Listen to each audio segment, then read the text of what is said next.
Ja, pozdravljam na predstavitvi knjige. To ne bo glih najbolj klasična predstavitev knjige, ker v knjigi dejansko ne bo toliko veliko govora. Niti ne bomo točno govorili, kaj v njej piše. Deloma zaradi tega, ker je precej težko o tej knjigi zelo koherentno govoriti, ker gre v bistvu za, če ravno napisana kot enotna knjiga, za sklop. Naslovim točno tukaj po glavi, lahko gledam. Pravi 10+12, približno po glavi, 12 nekih esejev, ki se dotikajo urbane problematike, predvsem se pa ukvarjajo z uporom.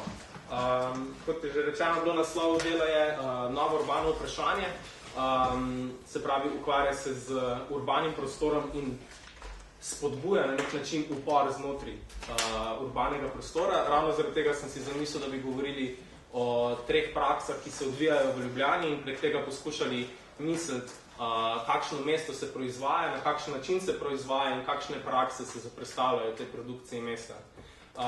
Ideja je zdaj, da jaz naredim nek krajši uvod, kjer bi na nek okvir poskušal postaviti deloma referenc, ki so iz knjige, deloma referenc znotraj knjige, se pravi neke temeljne literature urbane kritične teorije. Potem bo pa vsaka iniciativa imela približno 10-15 minut, eni več, eni manj, kakor bo kam, mislim, približno 10-15 minut, kjer bi se pač iniciativa predstavila, približno povedala, kaj se počne znotraj nekega določenega prostora in zoper katerim procesu znotraj ljubljanskega prostora ali pa na splošno urbanega prostora se zoperstavlja. Zdaj za nek splošen uvod sem si izbral en meni zelo všečen citat od Davida Harveya, ki gre takole: vprašanje, kakšno mesto želimo, ne moremo ločiti od vprašanja, kakšni ljudje želimo biti, kakšne družbene odnose zasledujemo, kakšne odnose do narave cenimo, kakšnih življenjskih stilov si želimo, kakšne estetske vrednote imamo. S tem Harvey, s tem citatom zelo dobro opozori na nek manko, ne samo v teoriji, ampak tudi v praksi, ker zelo redko mislimo v prostor, zelo redko mislimo, na kak način prostor vpliva na nas. In to se zelo dobro tudi kaže, če pomislimo samo na neko slovensko kritično teorijo ali pa recimo marksistično literaturo v Sloveniji, neka taka linija je zelo redko mislila prostor, prostorske odnose, ampak je večinoma se ukvarjala z zgodovino ali pa z nekimi strukturami, ki so bolj časovno naravnane. In ravno zaradi tega se mi zdi ta knjiga zelo dobro vnese v slovenski prostor, mišljenje prostora. Zdaj ta citat nas opozarja na 2 stvari. Prva je, da je prostor produktiven, se pravi, da proizvaja določene stvari, bom to malo kasneje bolj pojasnil, in druga stvar, da je v temelju prostora je boj, se pravi, da ga vedno moramo obravnavati politično, da je ta produkcija zelo neenaka in da je zelo v njo je vpleten boj. Če grem zdaj na to, na prvo stvar, na kar nas opozarja, da je prostor produktiven, lahko razumemo na več načinov. Prvi način je ta, ki je tak zelo ekonomski, da razmišljamo, kakšno vlogo ima produkcija prostora v kapitalizmu, na kratko rečeno mogoče. In s tem se premaknemo stran od tega, kar običajno, ko govorimo o mestih, običajno poslušamo o tem, da živimo v urbanem svetu, da vedno več ljudi se seli v mesta, imamo neko urbano eksplozijo, kjer je nek tak zelo iz 19. stoletja maltuzijanski strah, da pač preveč ljudi živi v mestih, velike količine ljudi se selijo, ne bomo mogli tega vzdržati, ampak to je v bistvu samo neke štetje nekih faktov, medtem ko zanemarja, da znotraj tega v bistvu poteka neka strukturna logika. In ta strukturna logika je ta, da kapitalizem za svoje preživetje mora nujno proizvajati prostor in proizvaja ga vedno več. Kar se kaže, če pogledamo na primer zdaj najbolj tak primer je Kitajska. Danes smo lahko brali novico v Guardianu, zelo zanimivo novico, da je se centralni komite odločil, da bo postavil novo mesto 100 poleg. Na Kitajskem je to poleg, pri nami je zelo dal stran, 100 km stran od Pekinga, ki bo mesto, ki bo veliko za 3 New Yorke v nekem doglednem času, pri nam bi to pomenilo na 1000 let, na Kitajskem pomeni 10 do 20 let. Se pravi, če pogledamo pač razvoj Kitajske zadnjih 10 let, vidimo, da v bistvu večinoma temelji na gradnji novih in novih prostorov, kar ponazarjajo, ne vem, mogoče ena taka stvar, ki je zelo dobro ponazarja, je nova železniška infrastruktura, en pas One Belt, One Road, ena pasena cesta, ki se gradi od Pekinga vse do Evrope. Se pravi, neki ogromni infrastrukturni projekti, ki bi zagnali. Se pravi, prostor ima zelo pomembno vlogo v reprodukciji akumulacije zaradi akumulacije. In produktiven je pa še na drug način, ne zgolj zato, da omogoča reprodukcijo sistema, ampak je produktiven tudi zaradi tega, na kak način okvirja družbo, se pravi, da ima učinke na družbeno delovanje. Prvi učinek je tak varnostni, recimo, da kako je prostor strukturiran, omogoča določene odnose in določene preprečuje. Najbolj znan primer tega, ki je deloma knjiga temelji tudi na tem primeru, je Osman, se pravi prenova Pariza v 19. stoletju, kjer so male ulice, ki so prepredene, zelo ozke in zelo dobre za gverilsko bojevanje, spremenili v velike avenije. Seveda je imelo to še neke druge vzroke, ampak eden izmed vzrokov je bil, da se vojska po njih lažje premika. Se pravi, imamo spet neko učinek prostora je ta, da omogoča varnost. Drug učinek je ta, ki je mogoč nam malo bolj blizu, je pa pokaže na nek način na kulturno dominacijo, se pravi neka simbolna vloga prostora, ki nam ponazarja in govori, kdo je tukaj glavni, kdo operira s tem prostorom, katere ideologije so se vam upisale in potem te ideologije, ki so se upisale v prostor, strašijo še naslednjih let, kakorkoli obstaja ta prostor. En primer tega, ki je najbolj mogoče aktualen, je spomenik žrtvam vseh vojn na Kongresnem trgu, kjer imamo v bistvu neko zelo simbolno mesto, zelo simbolno lokacijo, je bo prevzel nek specifičen spomenik, ki nam sporoča, vem točno, kaj bi spomenik kot takrat sporočal, ampak interpretacija tega spomenika nam sporoča na nek način reinterpretacijo zgodovine. Vse žrtve so bile v vojni enake, če ravno je to spomenik žrtvam vseh vojn, se je v tej svoji dvojnosti pokazal v bistvu kot spomenik žrtvam zgolj druge svetovne vojne, ki jih je izenačil. Tako tiste, ki so bili kolaboranti, kot tisti, ki so se opirali fašizmu. To je mogoče eno branje, ampak mogoče ta primer nam da zelo dobro pokaže funkcijo prostora kot tega simbolnega prostora.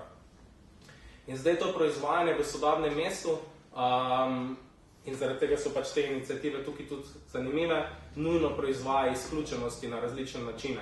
Prva izključenost je prikrajšanost, kar je najbolj enostavno rečeno metanje ljudi iz predelov mest, kjer so nekoč živeli, zaradi tega, ker so druge ekonomske funkcije prevzele, tiste, ki so več vredne, ki so bolj profitabilne. Primer tega bi lahko bila recimo da tovarna Rog.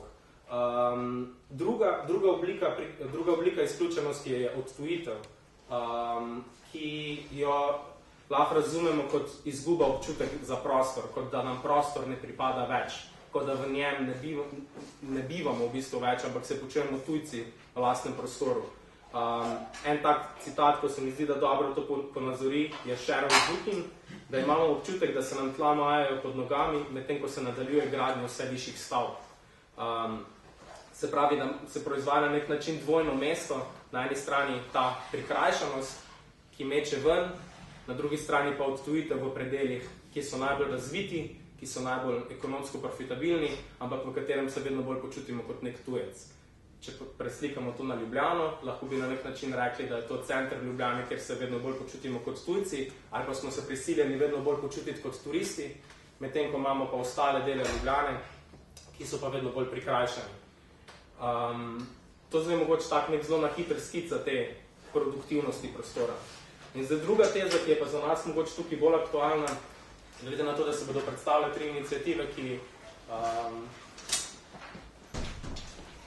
iniciative, ki bodo predstavljale upor, je pa, da je v temelju produkcije prostora vedno nek političen boj vpet v njega. Se pravi vprašanje, kot so, kdo in za koga se proizvaja prostor, kdo si ga lasti, kdo si prilašča njegove produkte. Se pravi, kdo je tisti, ki nadzoruje nek predel mesta ali pa neko produkcijo nekega prostora in jo lahko kliče v bistvu za svojega in dominira.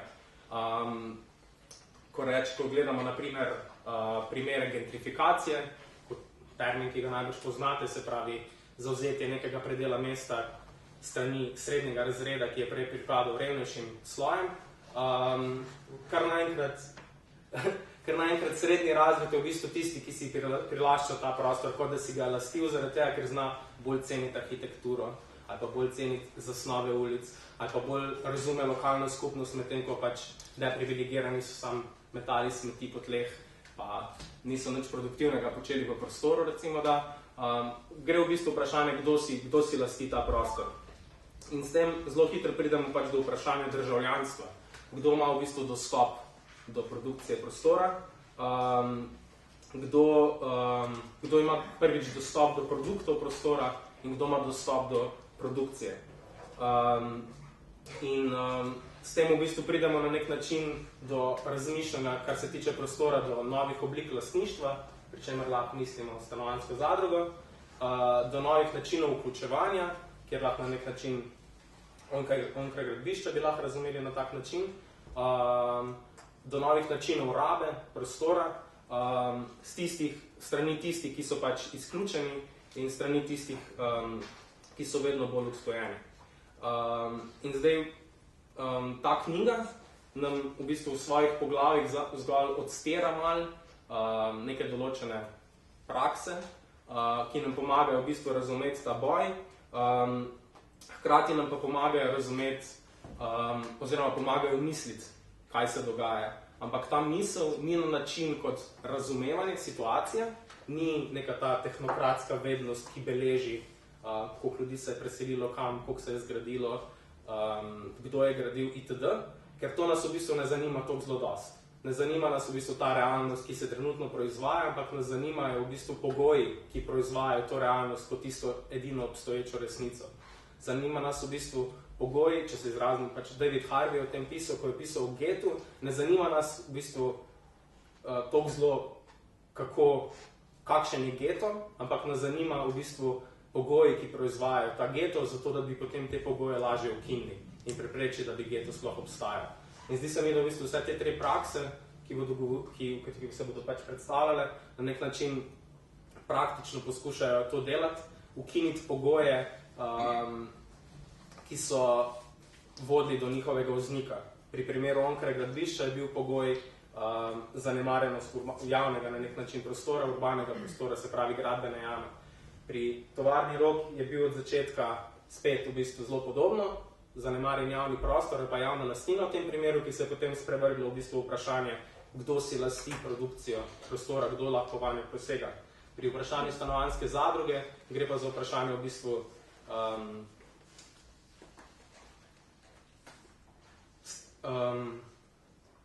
koliko v bistvu pogoj, da vznika stanovanjska zadruga, je ravno to nezmožnost, da nam trenutni sistem razreši stanovanjsko vprašanje. In zaradi tega, da razumemo pogoje, zaradi katerih je zadruga nastala, da bomo lažje v njo posegli. In tukaj sem potem predlagal vsem trem, da bi se lotili analize svojih praks po nekih 3 korakih, ki jih je, vam nisem tako rekel, ampak sem pa še leto prebral danes zjutraj, pa se mi je zdelo zelo dobro. Peter Marcuse, to je sin Herberta Marcuse, drugač urbanist, arhitekt, urbani sociolog tudi recimo da, je predlagal, na kak način se lotevati delovanje znotraj prostora in je predlagal pač trojno strukturo. Prva je expose, se pravi, kako se to razkriti obstoječe prakse, potem propose, predlagaj na nek način alternativo in potem politicize, poskušaj v tem konfliktu med obstoječim in tem, kar bi si želeli narediti družben konflikt iz tega in omogočati vznik tega, kar predlagaš. Toliko mogoče na kratko, deloma teme, ki so v tej knjigi in deloma pač teme, ki se odpirajo pri vprašanju prostora. Zdaj pa jaz kar predal besedo, ne vem, kako bi dal prvo sploh. To sploh nisem pomislil. Ne vem, lahko pač vidva začnete? Ali pa, ja, mogoče po kontinuiteti, da gremo, prvi je bil Rog, pole onkraj gradbišče, pole zadruga, ne vem. Pač v 10 minutah, ali pa 15, da predstavite inicijativo, no. Ja, se pravi, iz tovarne Rog sta pa Izidor, Matej pa še mogoče to v publiki se bo kaj vprasil. Hvala, Klemen. Hvala za povabilo. No. Tako 6 mesecev nazaj, recimo, smo se ful z veseljem in nadebudno na to vrstna povabila odzivali in smo šli na vsa okrogla mize in z veseljem govorili o javnosti. Zdaj pa 6 mesecev kasneje pa to malo drugačne.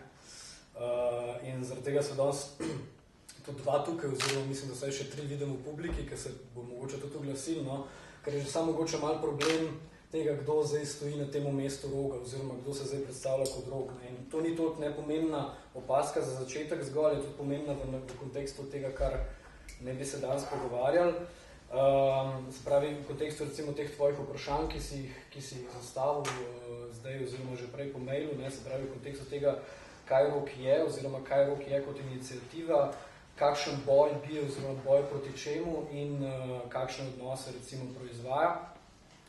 Se mi zdi, no, ko sem jaz recimo najprej na začetku, ko sem prebral ta vprašanja, moj prvi problem po izkušnji lanskega leta je bil seveda to, a Rog sploh obstaja kot neka enotna entiteta, za katero bi lahko rekli, da se bori proti nečemu specifičnemu, oziroma ne, če rečemo, da se bori, ima neko specifično intenco, neko specifično usmerjenost, ampak občutek recimo po tem enem letu je prej nasproten mogoče. Ne?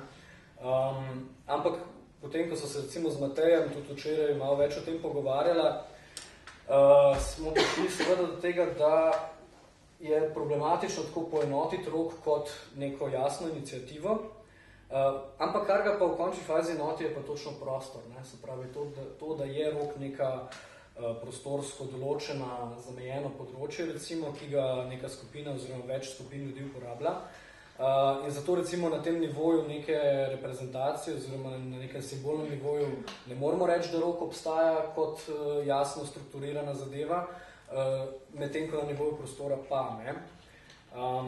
In zdaj, mogoče, če je v to, se v bistvu vrnemo k temu vprašanju boja proti, ne? Zaradi tega je težko govoriti o boju, oziroma lani, ko se je pojavil ta zunanji sovražnik, ne, se je Rog nekako združil, ne, in se je boril recimo proti specifično temu poskusu, da bi se tam začela rušiti in pač prenavljati in bi se vse skupaj ven zabrisali. Ne.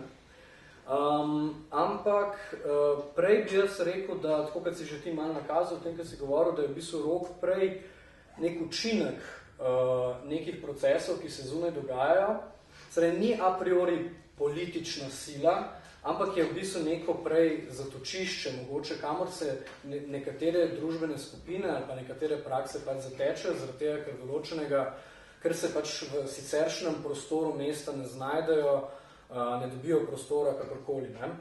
In zdaj, v čemu je tukaj Rog specifičen, se mi zdi, da načeloma se to v vsakem prostoru, v vsaki družbi, v vsakem mestu se dogaja to, da neke določene zadeve ne dobijo svojega lastnega prostora in se zato zatekajo na določene kraje. Zdaj, te stvari, te skupine ali pa prakse so med sabo lahko zelo različne. Zato so te kraje lahko zelo različne.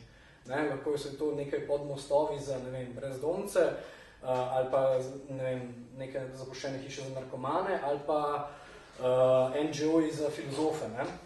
V primeru pač Roga je mogoče ravno to zanimivo, ne, da so se vse te med sabo izjemno različne skupine znašle na istem prostoru. Ne. Se pravi, da imamo tam od najbolj družbeno ogroženih skupin, ki so na skrajnem koncu, torej govorim recimo trenutno o beguncih, prej, ne vem, o izbrisanih in tako naprej, do recimo nekih popolnoma, predvsem manj recimo ogroženih skupin, ampak še vedno do neke mere izključenih, kot so recimo mladi prekerci, umetniki, mlajši, ki še nimajo svojega lastnega prostora, ali pa filozofi, ki bi radi imeli svoje predavanja, pa nimajo tega prostora. Ne? Zdaj, vse tem, ali pa skaterji, ki pač bi radi skatali nekaj, ker je pokrito in si morali sami narediti skatepark. Ne? In v bistvu, kar je potem tukaj zanimivo, je ravno to, ne? A priori ne moramo govoriti o političnosti in neposrednemu boju proti nekim specifičnim zadevam, ampak predvsem kot odgovor na to iskanje oziroma pomanjkanje nekega specifičnega prostora in učinek oziroma potencial to vrstnega političnega boja se mi zdi potem je ravno baziran na prostorski bližini tovrstnih med sabo zelo različnih skupin in na dejstvo pomanjkanja osnovne infrastrukture, kar pomeni ne zgolj bližini, v kateri bi se na hodnikih roga te skupine srečevale, ampak morajo te skupine in posameznike med sabo tudi materialno sodelovati, da se zagotovijo pač elektriko, ne vem, karkoli. Ne? In mogoče tukaj se potem ta potencial roga za moje pojme, ki je bistveno prostorski, začne. Ne? Ne vem, če bi še tudi je pa bi jaz tle nadaljeval, ne, da mislim, ker kar je še poanta je, da je zaston, ti dobiš ten prostor, pač ne rabiš plačati za njega, kar je tudi drugi, ampak druge pridejo neki ponavadi formalni okviri, ki jih moraš ti zadovoljiti, da pač dobiš ta prostor zaston, medtem kot tle teh formalnih okvirjev ni in v bistvu sploh ne veš, kakšni so okviri in je glih ogromen del tega, kako se ti sploh vzpostaviš, da prideš, dobiš prostorno, da ga zalaufaš in vse, je neke same umevnosti, ki so v drugih prostorih, jih lahko preučiš, tukaj ni tega, ker ni popisano. Kar drži vse skupaj so v bistvu medosebni odnosi, je neki taki plemenski spori, kakor na nek način. Ne? In je nek ta DIY, ki se postavi, je ful ključen, čisto zaradi tega, ker se neke samoumevnosti, ki so drugod, mislim, če smo v neki fazi naše civilizacije, kjer je treba vse premisliti na novo, ker večina stvari, ki počnemo, ki jih štancamo še in še, niso vzdržne, je treba stvari zgledati pač premisliti na novo in pač ta prostor omogoča nekaj takega, ampak nikoli pa ni samo, mislim, prostor, ampak so pač ljudje v prostoru, ne? In zdaj je pol tudi, se pravi, načini odnosov, ki se pač vzpostavljajo in zdaj pa smo pa govorili o boju in mislim, a je to politični prostor in zdaj vprašanje, kako to gledamo nekako politično, ali ne vem, rečemo, če politični način organizacije napram nekemu, ne vem, krvnemu ali pa ne vem, familiarnemu ali pa na podlagi denarja baziranemu. Mislim, mi smo nekako mislili, da, ali pa vsaj jaz sem mislil, da rog je nekako političen prostor, da je neka politična skupnost, ker imamo skupščino in večina ljudi se udeležuje in se pač prek vzpostavlja neko skupno, katerega vsi naslavljamo in se prek tega neke te partikularne interese izražamo in pač tudi neke širše. Ampak to je zelo idealno in na nek način obstaja v zelo omejeni meri, ker je v bistvu bolj skupščina je bolj kakor neki UN, kakor država. Se pravi, da imaš ti ful nekih partikularnih kolektivov, pa rabiš neko transnacionalno organizacijo, da se med sabo upoštevajo. In zdaj pa bo vprašanje pač neke politične, mislim, če je nek glaven moment političnega delovanja, neka odgovornost, ki jo ti sprejmaš, do tega samega načina organiziranja, ki si ga ta skupnost zada, pol je to tam tega, neki ljudje to počnejo in zato se lahko tudi skupščina fura, neki ljudje pa ne. Ampak zakaj pa še rok toliko več in je prav na nek način mesto, ker politiki sami ne morejo furati mesto, ne? Ti rabiš še vse ostale neke spektre dejavnosti. Ne?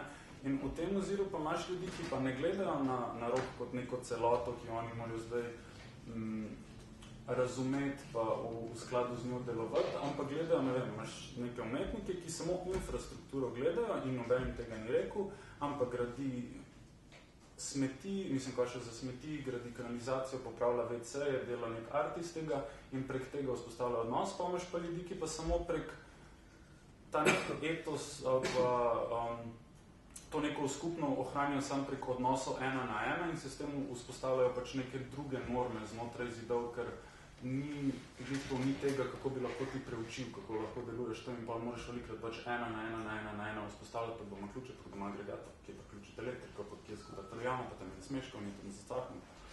In to. Pa smo dolgi, ker mislim, da je to več. Mislim, da se še Se rok načela čist prostorsko, recimo za razliko od Metelkove, je pomembno to, da je predvsej bolj zaprt. Ne? Rok ima načeloma en vhod in pač to obzidje okoli in potem to recimo notranje dvorišče, okoli katerega so recimo večino dejavnosti najbolj aktivnih je centriranih okoli tega notranjega dvorišča, predvsej manj recimo v tovarni, ki je pozimi še posebej hladna, ne? In sama te prostorske relacije znotraj Roga že precej določajo, oziroma nikakor ne moreš jasno ločiti prostorskih relacij od odnosov med posameznimi skupinami, od političnih stavov, od spori med skupinami, take zadeve. Sredaj, ta materialnost prostora je neposredno upisana v političnost ali pa v sodelovanje, nesodelovanje in obratno. Ne? In zaradi tega, recimo, če smo začeli v bistvu s tem, da ne moramo a priori govoriti o neki političnosti, seveda v tem primeru sem mislil predvsem to, da ne moramo govoriti o tej političnosti v relaciji do zunanjosti. Rog pa, kot si ti rekel, Rog je res pač, tukaj se odvija neka globalna politika, dobesedno, v samem Rogu. Ne. Je neka kompleksna vaška skupnost, ki ima notranje konflikte, večje in manjše in hude in slabše in boljše in tako, ne. In na vsem v tem v bistvu ta dejavnost temelji. Ne. Se pravi, nikakor ne gre za neko jasno gibanje ali pa boj političen. Temu bi lahko tako rekli, po mojem, šele, ko se to prelije preko teh zidov. Ne. In to se je do neke mere tudi lani zgodilo, seveda pa se je potem spet vrnil nazaj za te zidove in se začelo ukvarjati z lastnimi konflikti in tako dalje. Ne. Kar niti ni nujno narobe. No. Ampak to je logično, ne? Ker če imaš ker ne vem, ti gibanja so pač nekako strukturirana in so na nekem momentu, imajo nek cilj, neki probajo sfurati in pa se spet razplamtijo. Ne? Tla pa, če je neka skupnost, ki je pa nekako v bistvu proba biti na nek način samozadostna, kako to je veliko preveč povedano, ali pa rečemo vse avtonomna, in v teh nekih milijonih trajekcijah, ki se zgodijo, se ne da mapirati. Noben od zunaj ne more mapirati ali prekešati, da bo zdaj ugotovil, kako funkcionira. In je to mogoče, da je ta skupnost toliko trdoživa, da polka je prišel nek, pač ko je od zunaj pač se je hotel podreti, je bilo tam nek tako krmiceli, na kjer se je lahko naselilo pač gibanje, ki je pole razrastlo, ampak pa se je pa zadostilo pač temu ohranimo tovarno Rog, ali pa, ko vprašanje je postalo preveč kompleksno, ki se ga je relatevalo na tak način in je šlo pač nazaj na skupnost. Ne? In v tem oziru, ne, če zdaj vse, ne vem, tako 10 vas, pa tako še 15 frendov propelte, pa začnite furati nek prostor v Rogu, v enem letu Roga 2 najverjetneje ne bo več, tako da nek tak apel, pridite in kolonizirajte Rog, vsem nam je to v interesu kot mestu. Pozabili smo, kako se samo upravljati, kako se samo organizirati, in je to kot nek demokratični eksperiment in to je šole življenje. Mislim, da je to tudi dober prehod v bistvu na tebe deloma, ne? Sicer ima tak mogoče patetičen izraz šolo življenja, ampak pač mislim, da onkraj gradbišča tudi ja, to recimo, da. Ja, evo. Skratka, jaz pa tukaj govorim v imenu v bistvu skupnostnega vrta onkraj gradbišča oziroma kar pobudnikov tega projekta. Pobudnik projekta je pač eno kulturno-umetniško društvo Obrat. Zdaj teče že 7. leto, mogoče je projekt ni toliko znan kot tovarna Rog, zato bomo mogoče malo bolj tudi deskriptivna, pa še bolj izkušenska kot govornika pred mano. Skratka, pred 7 leti, 2010, smo pobudniki v bistvu pokrenili ta projekt v okviru kulturnega festivala Mladi levi, ki ga organizira Zavod Bunker. Mi smo pač kot ena skupina, ki združuje umetnike, kulturne delavce, arhitekte, pač že več časa izvajali projekte v urbanem prostoru, naslavljali vprašanja sodobnega mesta, urbanega prostora in nas je v bistvu zelo nekako matral en prostor, ki je bilo dolgo zaprto gradbišče, mirujoče gradbišče v Reslevi ulici, tam blizu železniške postaje. In ko nam je prišlo na oko, da Zavod Bunker načrtuje pač del festivala Mladi levi izvajati prav v tem cirku, se pravi 4. tabor, z fokusom programa na v bistvu odprtih zelenih površinah in nekih takih družabnih prostorih, ki so onkraj potrošnje, se nam je zdelo, da je lahko ta lokacija pravšnja za v bistvu naslavljanje teh vprašanj. Naša prvotna v bistvu ideja je bila narediti to lokacijo dostopno. Gre za v bistvu 1 hektar veliko zemljišče, ki je bilo leta zagrajeno in zanemarjeno sredi ene soseske. In v bistvu Zavod Bunker je že tisto pomlad, se pravi, festival je vedno meseca avgusta in oni so že tekom pomladi izvedeli eno sociološko in antropološko analizo med prebivalci in med uporabniki soseske Tabor, da so detektirali nekako, kaj so stvari, ki so ljudem, ki pač ta prostor bolj na dnevni bazi uporabljajo, problematične, kaj pogrešajo, kaj jim je dobro in tako naprej. In v bistvu, kar je prišlo ven iz te analize, je bilo po eni strani, da ljudem iz te četrti manjka predvsem nekih zelenih površin in v bistvu družbenih prostorov onkraj potrošnje. Sprav ne, da greš vsema, pa moraš tam naročiti kavo, ampak nekaj drugega mimo tega računa.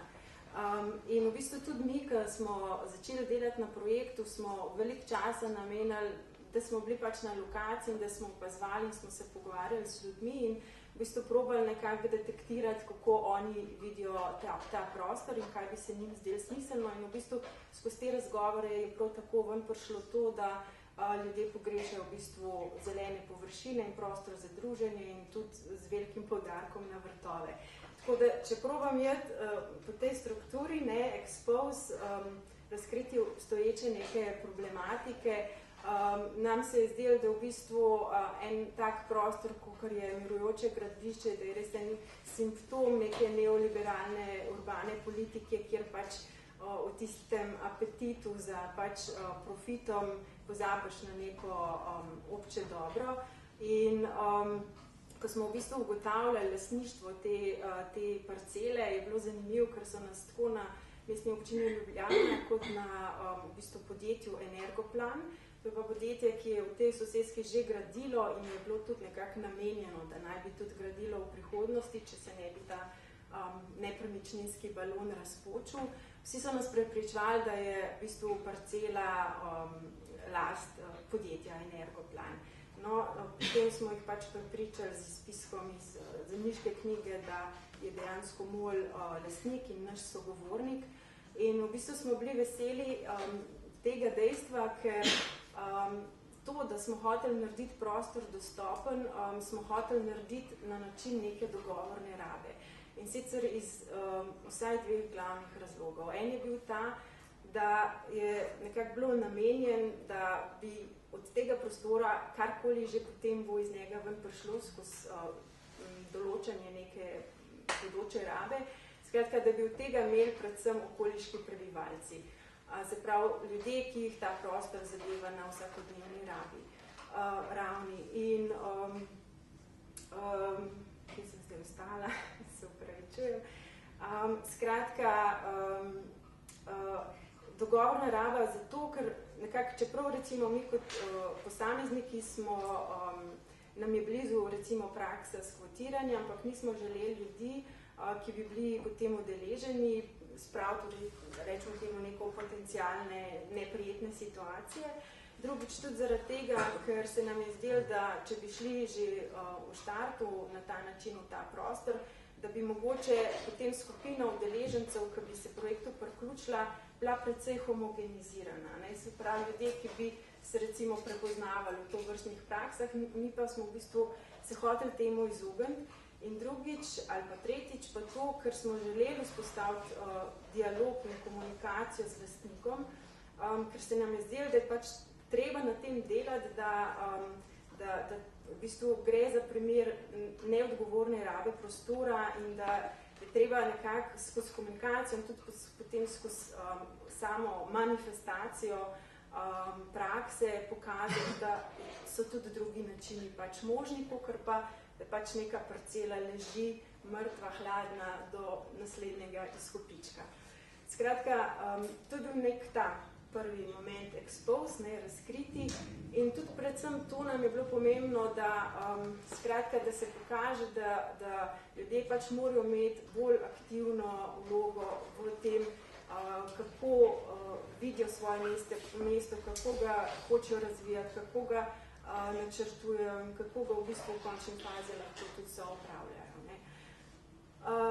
In potem ta propose, predlog, je v bistvu prišel tako nekako skozi proces. Mi kot pobudniki nismo najprej hoteli priti že z izdelanim načrtom. Jaz se spomnim, zdaj si lahko malo pogledate, to so naši časopiski, ki probamo enega na leto izdati, pa nam sicer tudi ne uspeva. Prvi so zelo taki amaterski, no pa ena oblikovalka, ki je na vrtu vključena, malo prevzela tole oblikovanje, pa malo bolj zgleda vse skupaj.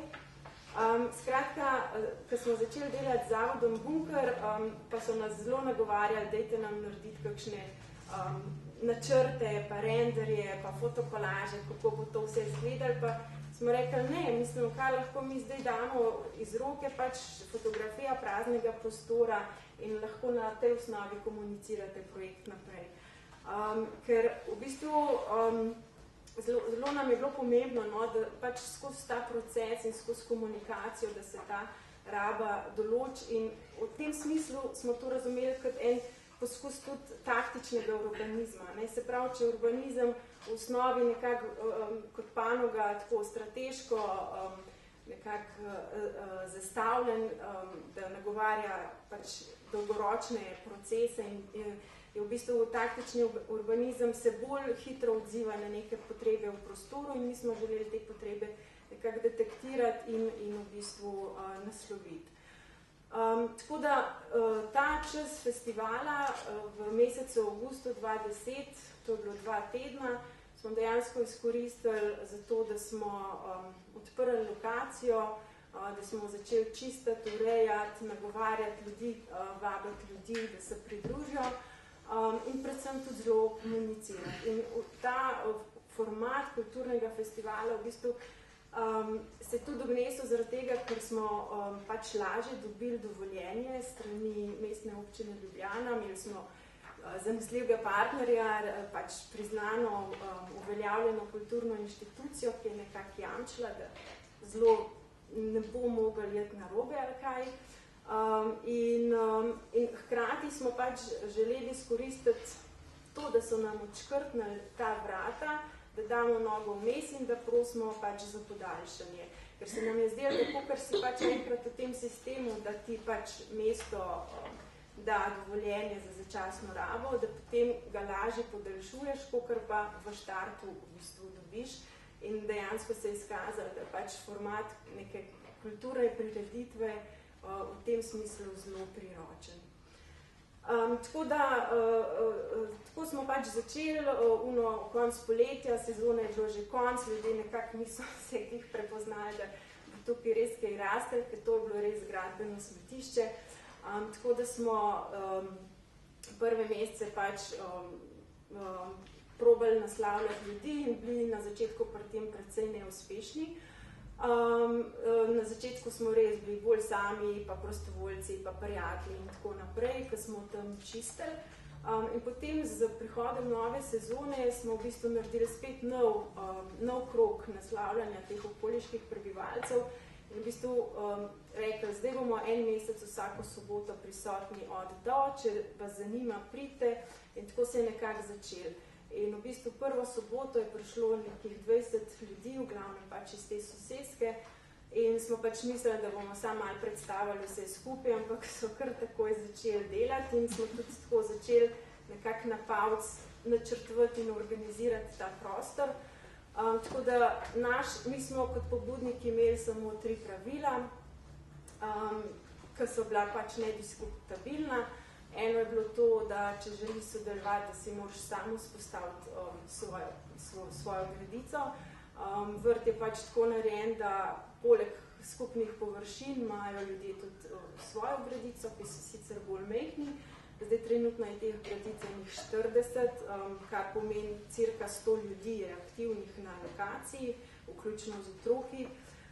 Se pravi, sami si morajo narediti svojo gredico, ker pač smo verjeli, da če se ljudje v zelo zgodni fazi na čim bolj aktiven način nekako aktivirajo v tem prostoru, bojo tudi vzpostavili en drug odnos do tega prostora, ga nekako bolj za svojega vzeli in tudi na nek način en bolj odgovoren odnos imeli do tega prostora. Potem drugo pravilo je bilo, da poleg skrbi za lasten vrtiček, da se pač po zmožnostih udeležujejo tudi skupnih del, dejavnosti, skrbi za skupni prostor in da pač se vrtnar ekološko. Ostala pravila so pa nekako še vedno se dogovarjajo, iz leta v leto spreminjajo, ampak kar nam je bilo zelo pomembno je, da je v bistvu ta skupina ljudi, ki je tam aktivna, se kot recimo neka skupnost vzpostavlja skozi dogovarjanje o teh stvarih, ki jih je pa seveda malo morje in seveda tudi veliko konfliktnih situacij vedno zraven, ampak to je v bistvu, to so produktivni konflikti, skozi katere se vedno znova ta nek common ground definira, ne? Kaj je to, kjer skupaj stojimo, ostalo se pa lahko pač iščemo neke rešitve in pogovarjamo in pogajamo. Tako da to je propose, se v bistvu še to mogoče res ogromno mladih družin, ki so aktivne, ker pač vrtički so res mehni, to ne gre za neko samo oskrbnost, ampak bolj za to, da ljudje tam res lahko eksperimentirajo in doživljajo dejansko ta prostor kot res en tak prostor eksperimenta, med drugim tudi zato, ker je zelo tako vse luzno. Recimo neka pravila, ki so se nam zdela, da so pač nujna, recimo, ne vem, kakor pes na vrvici, ne, so potem ljudje sami predlagali, da pač to pa res lahko opustimo, saj ni potrebe in tako naprej. Skratka, ljudje doživljajo ta prostor zelo tako kot prostor enega eksperimenta in če se navežem tudi na zaključek predhodnikov, je dejansko to ena taka, en tak laboratorij ali kaj učilnica enega sobivanja. Kar se pa tiče tretje točke, politicize, je pa v bistvu, jaz to vidim tako, da poteka na različnih nivojih.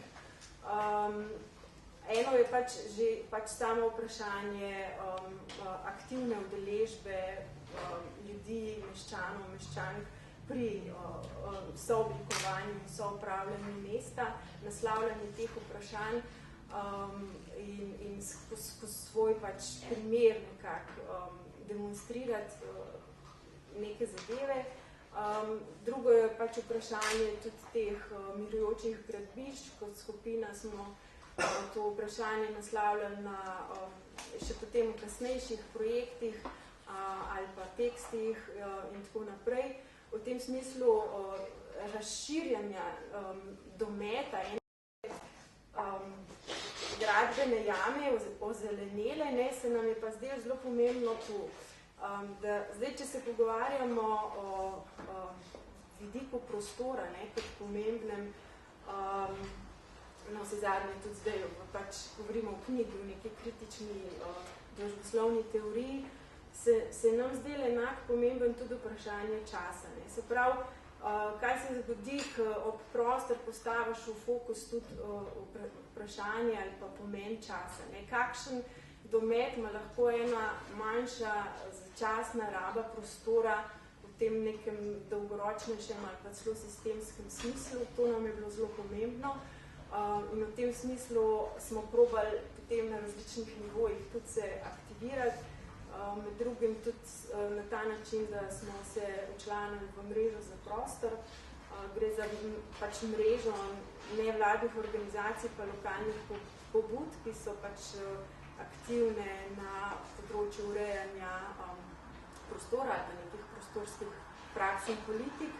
In tam v skupini in za urbano vrtnarjenje in v skupini za začasno rabo prostora v bistvu delovati na izboljševanju pogojev za tovrstne prakse, od tega, da smo delali neke analize, predstavljali različne prakse, organizirali predavanja, delavnice, diskusije in tako naprej.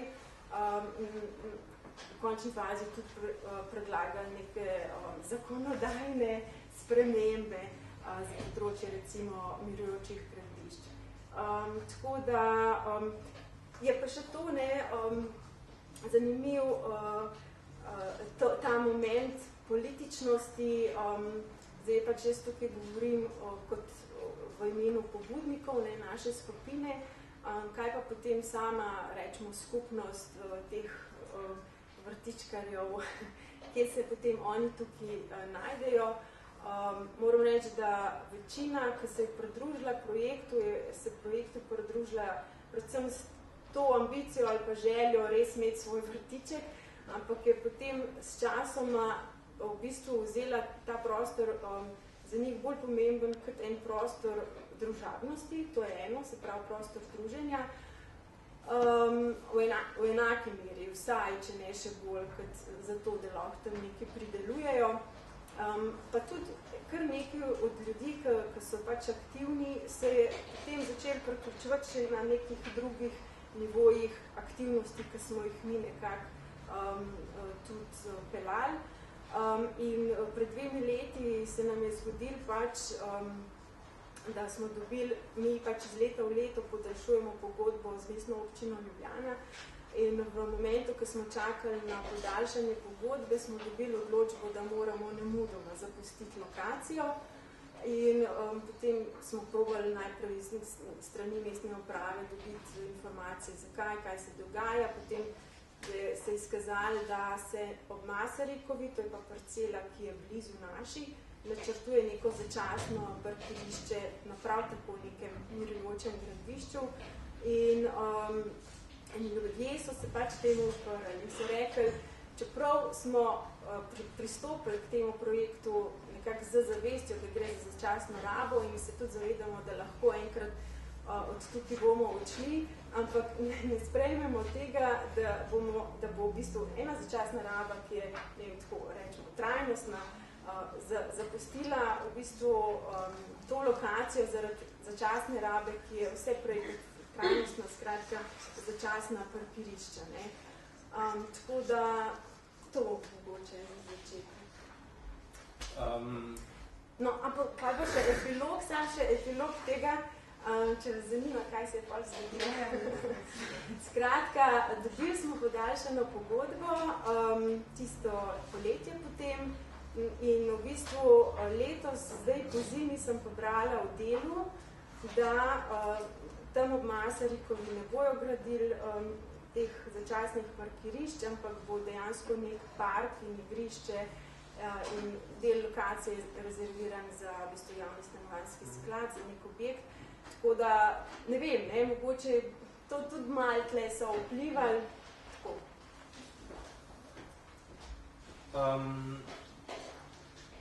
Če smo v bistvu zdaj govorili, da se predstavili 2 praksi, ko že obstajata, zdaj bo pač v bistvu se še zadnja stanovanjska zadruga z Drogatorov, ki še ne obstaja, ampak če tudi sledimo, mogoče pa tudi ta knjiga, čeprav na konkreten način se to redko referira, ampak izhaja iz Lefebvra in njegovega teksta Pravica do mesta.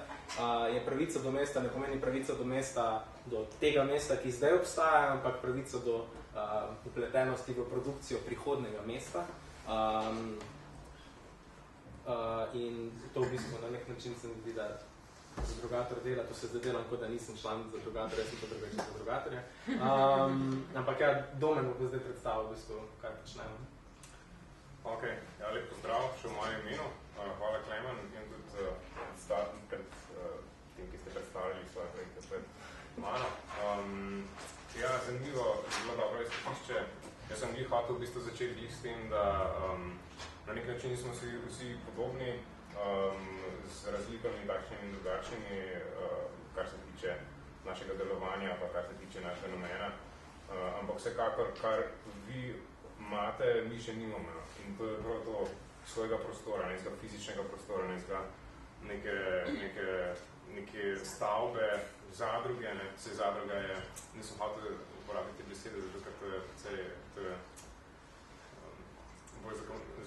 bolj kompleksen pojem, no ja, ampak recimo, jaz bi štartal iz čist fizičnega prostora, torej nimamo še stavbe, v kateri bi zadruga lahko dejansko delovala. Mogoče boste rok dobili.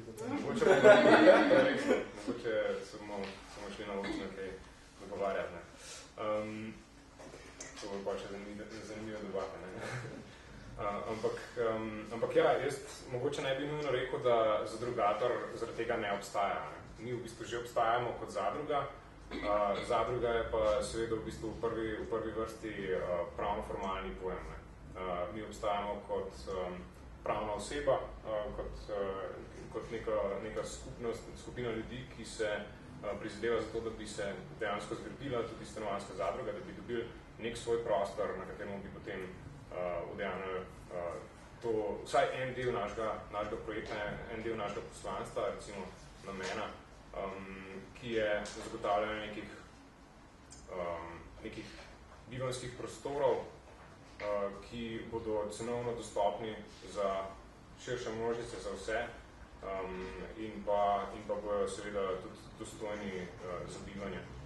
Te stvari žal niso samoumevne in mogoče bi jaz se kar navezal na to orodje, ki nam ga je Klemen na začetku te okrogle mize nekako podal roke, in sicer te tri prve točke, torej razkrivanje, pa potem predlog, pa politiziranje. Skratka, stvar, ki smo jo mi v bistvu razkrili, je to, da obstaja neka stanovanjska problematika, ki seveda ni nič novega. Ne. Nismo nič novega razkrili, smo se potem to recimo mogli poglobili in probali razumeti, kaj točno to pomeni. V bistvu smo izhajali nekako iz sebe najprej, kot neka skupina mladih študentov, pa zdaj že nekaterih mladih brezposelnih v bistvu, ali pa mladih zaposlenih. Kakšna je perspektiva, naša perspektiva, zato da bomo prišli do nekega stanovanja. Seveda potem se ne ostavi samo pri mladih. Ne. Zdaj, kadar se govori o zadrugatorju, dostakrat v javnosti se nekako fokusira samo na to, da gre za reševanje vprašanja mladih, kar seveda ni res. Mi razmišljamo širše, mi razmišljamo o tem, da bi nekako reševali stanovanjsko problematiko tudi onkraj te kategorije mladih v končni fazi. Stari ljudje, razen recimo nekih domov za ostarele, dostakrat nimajo alternative. Tudi mlade družine že onkraj 30. leta, ki je recimo nek pomenik tega, kaj pomeni biti mlad brezposeln, recimo karkoli, vsaj dostakrat se tako omenja, pač ima ravno tako problem. Tako da v bistvu naš projekt zadrugatorja je malo širši kot samo to, da bi se reševali recimo neko stanovanjsko vprašanje mladih kot takih. In v bistvu jaz bi izpostavil, da to mogoče že spade pod drugo točko, torej predlog alternativ. Mi se nekako borimo na dveh frontah, oziroma naše delovanje je usmerjeno recimo v dve smeri. Ena stvar je konkreten pilotni projekt ustanavljanja stanovanjske zadruge, iskanja neke parcele, na kateri bi se, če sem zelo konkreten, na kateri bi se zgradil potem objekt, v katero bi se na koncu člani zadruge lahko vselili. Druga stvar je pa v bistvu iskanje skupnih točk, skupnih besed s predstavniki javnega interesa, zato da bi v bistvu na nek način naredili neko trajnostno rešitev, oziroma vsaj na nek način trajno reševali vprašanje stanovanjsko vprašanje za vse ljudi, ne samo za nas, torej ne gre za projekt naše stanovanjske zadruge, ko bomo enkrat v hiši se tukaj konča. V bistvu gre za to, da se nekako na neke drugi ravni, na neki sistemski ravni tudi, da mi iščemo neke možnosti, neke alternative, recimo tem sistemom, kakršni so ta trenutek, kakor obstajajo, in da bi nekako na dolgi rok z našim projektom utrli, recimo zavrali ledino za vse naslednje projekte, ki bi bili našemu podobni. Tako da to sta recimo te dve zadevi, ki jih hkrati peljemo, in mogoče je to tudi eden izmed razlogov, da mi še nimamo dejansko svojega prostora.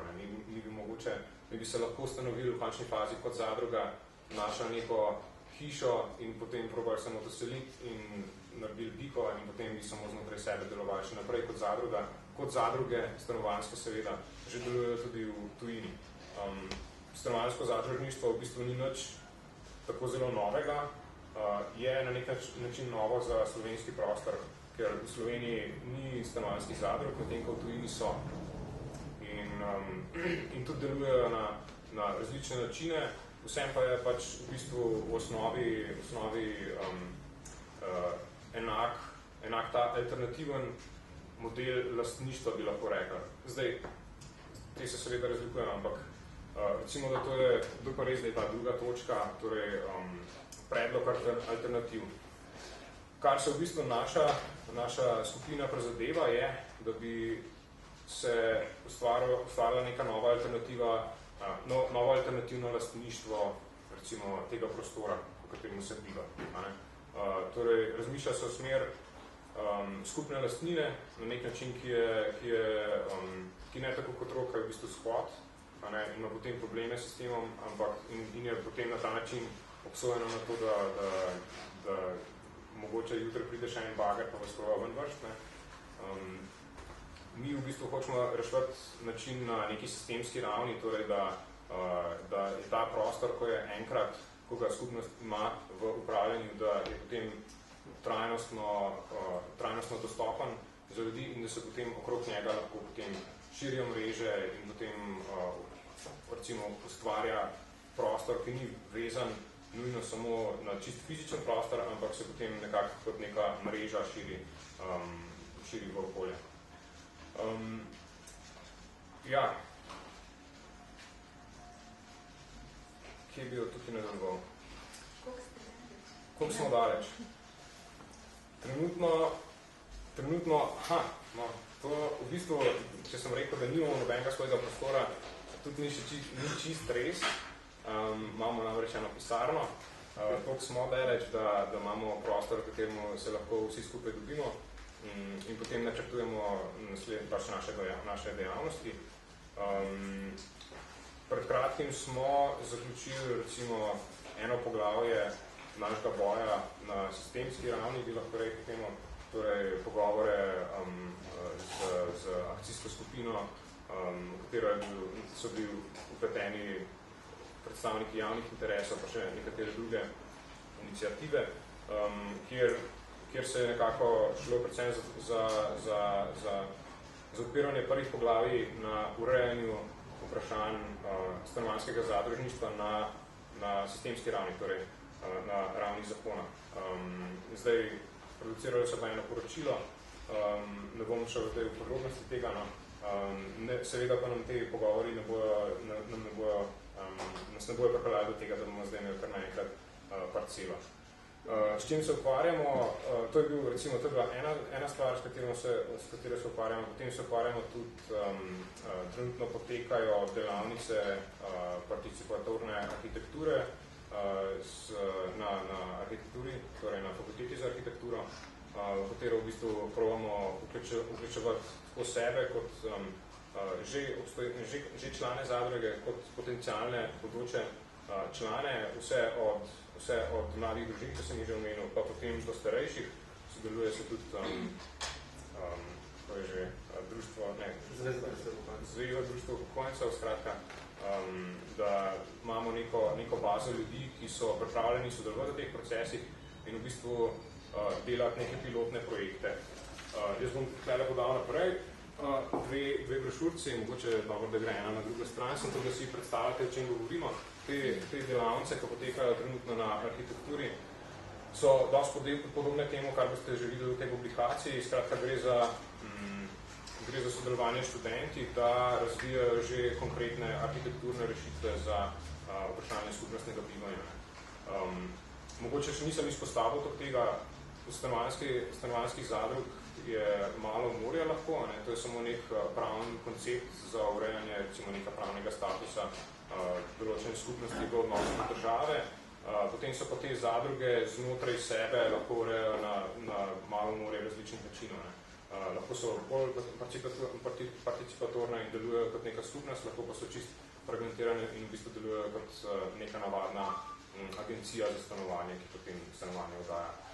No, naša zadruga se seveda prizadeva za čim bolj skupnostno bivanje, torej čim več skupnostnih prostorov, čim več deljenega lastništva, predmetov, izpostavljam predmetov, zato ker seveda ključna last zadruge je nepremičnina in ta je pa seveda deljena. Nihče, ki pride v zadrugo, ni neposredno lastnik tega objekta oziroma prostora, ampak gre za skupnostno last in potem tudi, ko odide iz zadruge, prostor ostane zadrugi.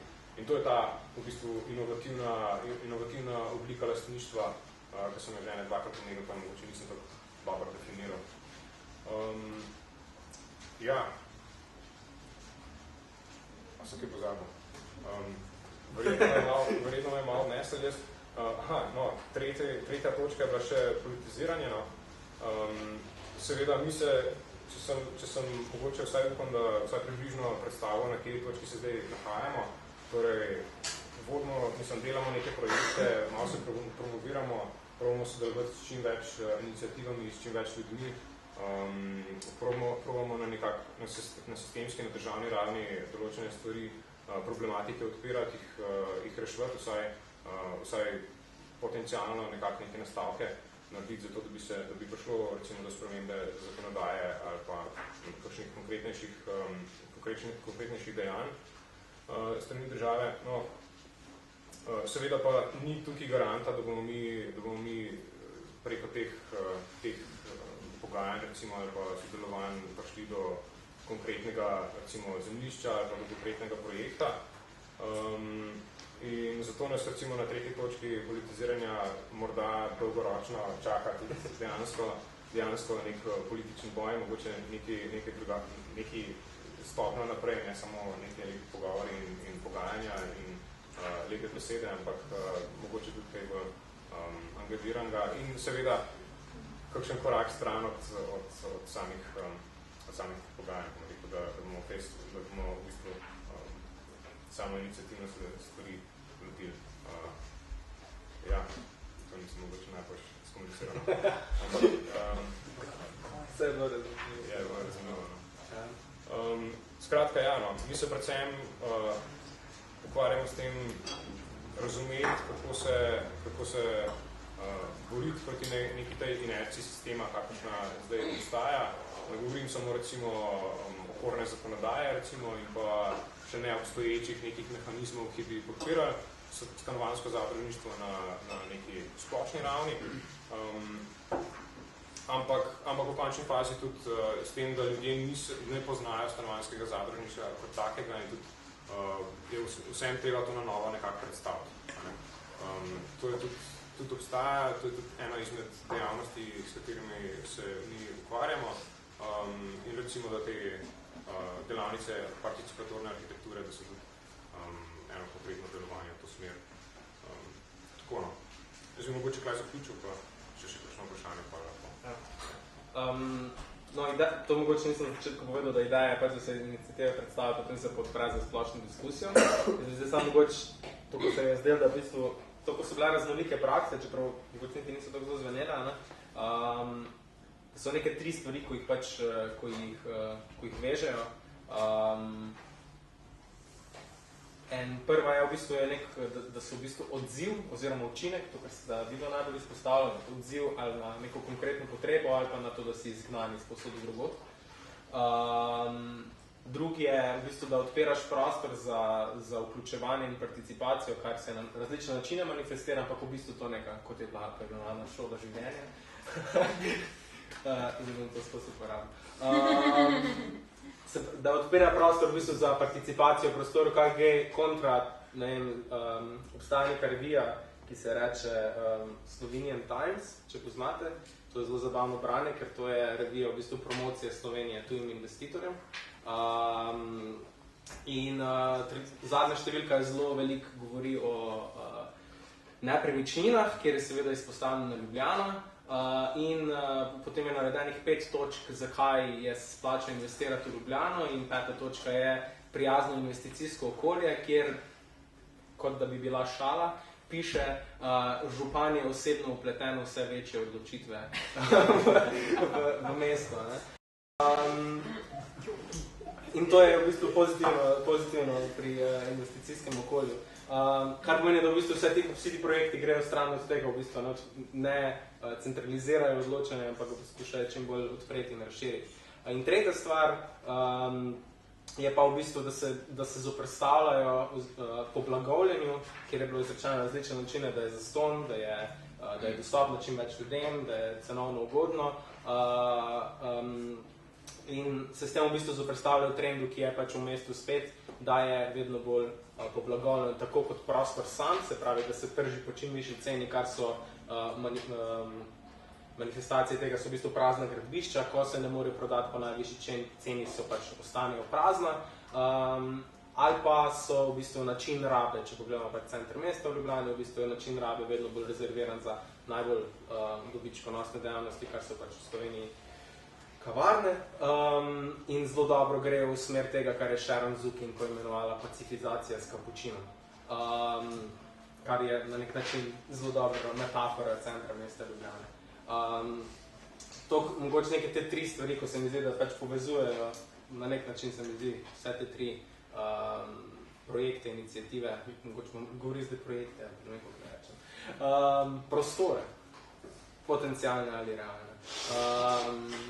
Zdaj pa pač v bistvu odpiram za vprašanja, komentarje ali pa kaj drugega.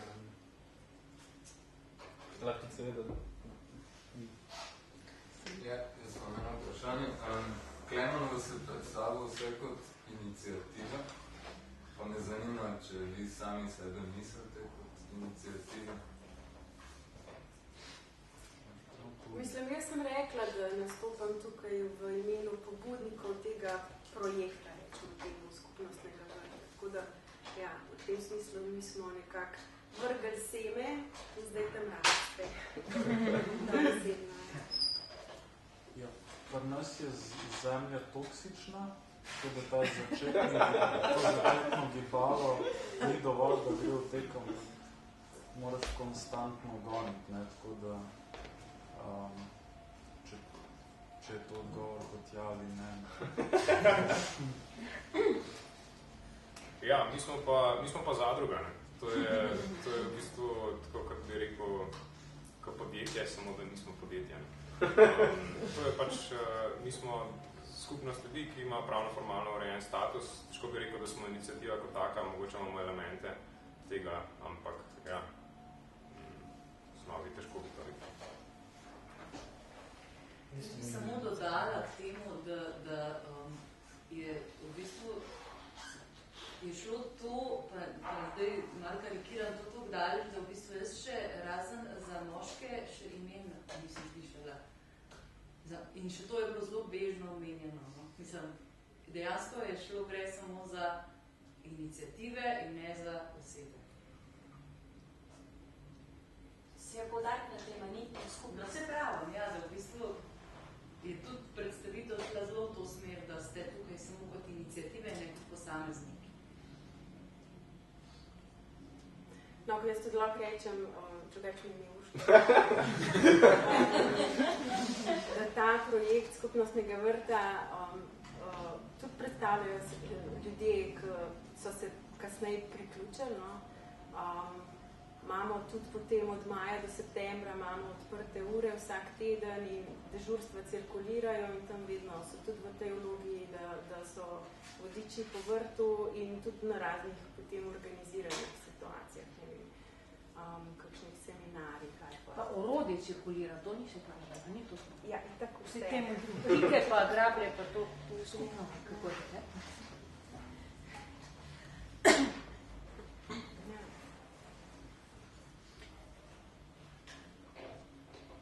Mene pa zanima, da se bolj konkretno vprašanje se za drugator, in sicer, dajmo vzeti to, upam, da bom jasen, pa dajmo to vzeti kot res nek tak koncept samo. Če imajo onkraj gradbišča, recimo so imeli 3 pravila in ti prideš in si dobrodošel in zaželjen s svojo drugačnostjo in tem, v primeru, da bi obstajala zdaj neka zadruga, s katero bi pač se želeli, ne vem, mlade družine, posamezniki priti, pa bi bili tukaj neki arbitri, ki bi ocenili, a si ti, mislim, valjda, doma prednost, če bi bilo pač večje zanimanje, in dokjer bi bila pač dovoljena ta neka različnost, da bi se ljudje še bolj med sabo tolerirali, ali bi bilo pač tako, zdaj bomo naredili, ne vem, eno skupnost, recimo temu 10 stanovanj, kjer bo v bistvu lahko tvegamo, da se bojo ljudje, kot neki sosedi šli, kar nekaj polne živce, zabliza tega, ker pač, mislim, odpiramo to različnost, ampak hkrati je to tako pač, ne vem, neka pravila, je kar nekaj to spostavlja, pa tudi pač konc koncev, ne vem, malo paziti, koga daš skupaj živeti, tako, mislim, vsej jasno je dober, mislim, da si ljudi dajo umirati to. Ja, vsekakor, če sem jaz bil nagovorjen, ne? Ja. Ja, to je vsekakor problem, seveda, težko govorim iz izkušenj za drugatorja, ali pa, da recimo prodajam neke naše zelo konkretne, težko podam zelo konkreten odgovor, a ne? Na to vsekakor vemo, se zavedamo, da to je problem in tudi prakse zadružništva iz tujine zelo jasno kaže, da ko potem projekt dejansko živi, seveda pride do konfliktov znotraj zadruge. In to je seveda v prvi vrsti stvar same zadruge, da že v osnovi nekako z nekimi pravili, z neko strukturo zagotovi, da se te stvari lahko rešujejo znotraj zadruge, seveda. Ne. Seveda se dela vse na tem, da bi komunikacija znotraj zadruge tekla, da bi se konfliktne situacije reševale brez deložacij ali pa kakšnih, ne vem, pravnih sporov ali kakorkoli. No. Ampak vsekakor je to vprašanje v vsakem primeru, oziroma ta problematika v vsakem primeru zelo verjetno pride na plan sploh, če gre za manjše zadruge. Manjše, kot so te skupnosti, potem več možnosti, da bo prišlo do nekih kratkih stikov, no, vsaj tudi po mojih izkušnjah je tako. No. Zdaj, kar se nas tiče, mi razmišljamo sicer o relativno veliki zadrugi, pač relativno veliki, ne. Recimo tam zelo na grobo od 30 do 100 ljudi mogoče, ampak to je tako zelo okvirno, nimamo pojma še, ne vemo, ne pogovarjamo se o konkretnih parcelah, ampak mi razmišljamo o malo večkrat, pa samo recimo 5-10 ljudi, kjer bi bilo pač več možnosti za to. Seveda pa je reševanje tega, kot sem že rekel, v prvi vrsti odvisno od tega, kako zadruga že v osnovi zastavi pravila, recimo, ki se izpostavil, koga bomo sprejemali v to zadrugo, seveda je to zelo jasno določeno. Ne. Nobena zadruga kar tako na vrat na nos nekoga ne sprejme ali pa ne, ker bi potem to že takoj potencial za konflikt in problematične situacije.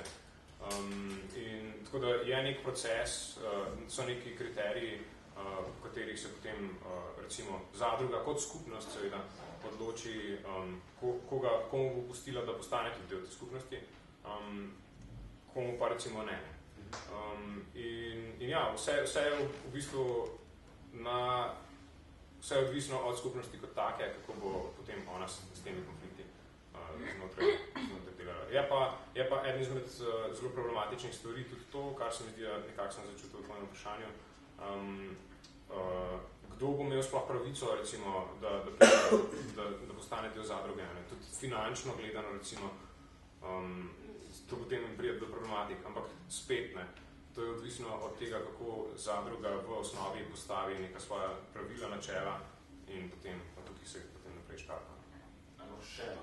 Mogoče vprašanje, ker se ima več na to, ali je v interes zadrugatorja, pa pač takih zadrug tudi, kot nek, ne vem, kako se temu reče, pravnik, zagotavljanje nekih storitev znotraj zadruge, ki bi bile, recimo, v eni osnovi mogoče pač, ki sem tukaj videl neki same hitro, so pa pač skupne pralnice, ker pač mora nekdo skrbeti za samo logistiko, pa pač za samo stvarihta, kot pač hišnik, do nevene skrajnosti, da so to v bistvu tudi znotraj zadruge, recimo vrtci ali pa neke take storitve, ki si jih pač, ne vem, neka skupnost želi, pa pač je dobro, da je prisotno.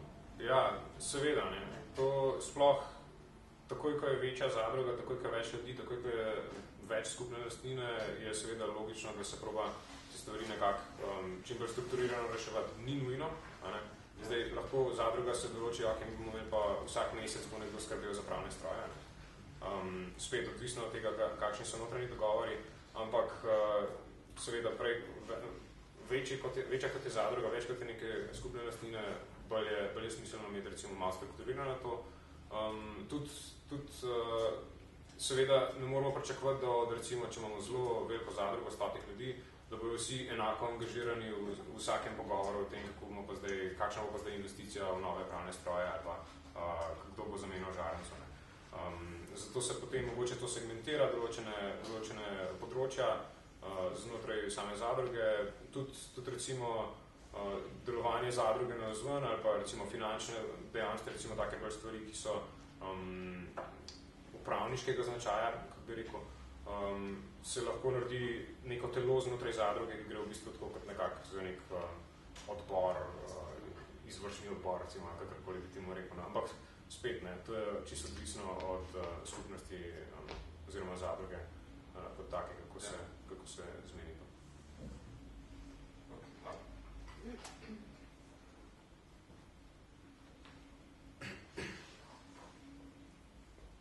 Še kako vprašanje ali pa komentar? Ko si tudi nisem pripravil. Ne moram še nekaj dodam, če ne sem. Nekaj. Ne, sej, kar dej pa bom pod. Moderator. Ne, sem pomislil, ne, je neka razlika, mogoče tudi pomembna seveda med nami in recimo dvema iniciativama, seveda mi smo skvot, ne, kar pomeni, da smo tudi nelegalen oziroma semi-legalen, recimo da zdaj sodišče vsaj nam je prepoznalo do neke mere, da smo posestniki, vsaj za ta določen čas. No. Ampak bistveno mogoče pri temu je to, da zdaj ta ilegalnost, nelegalnost, pravi, če govorimo o vprašanju izključevanja oziroma iskanju prostora za neke skupine, ki so do neke mere izločene, je ta sama ilegalnost in recimo infrastrukturna neurejenost, kar recimo cilja mogoče na temu v rogu, to da ni v bistvu luči sredi dvorišča in take zadeve.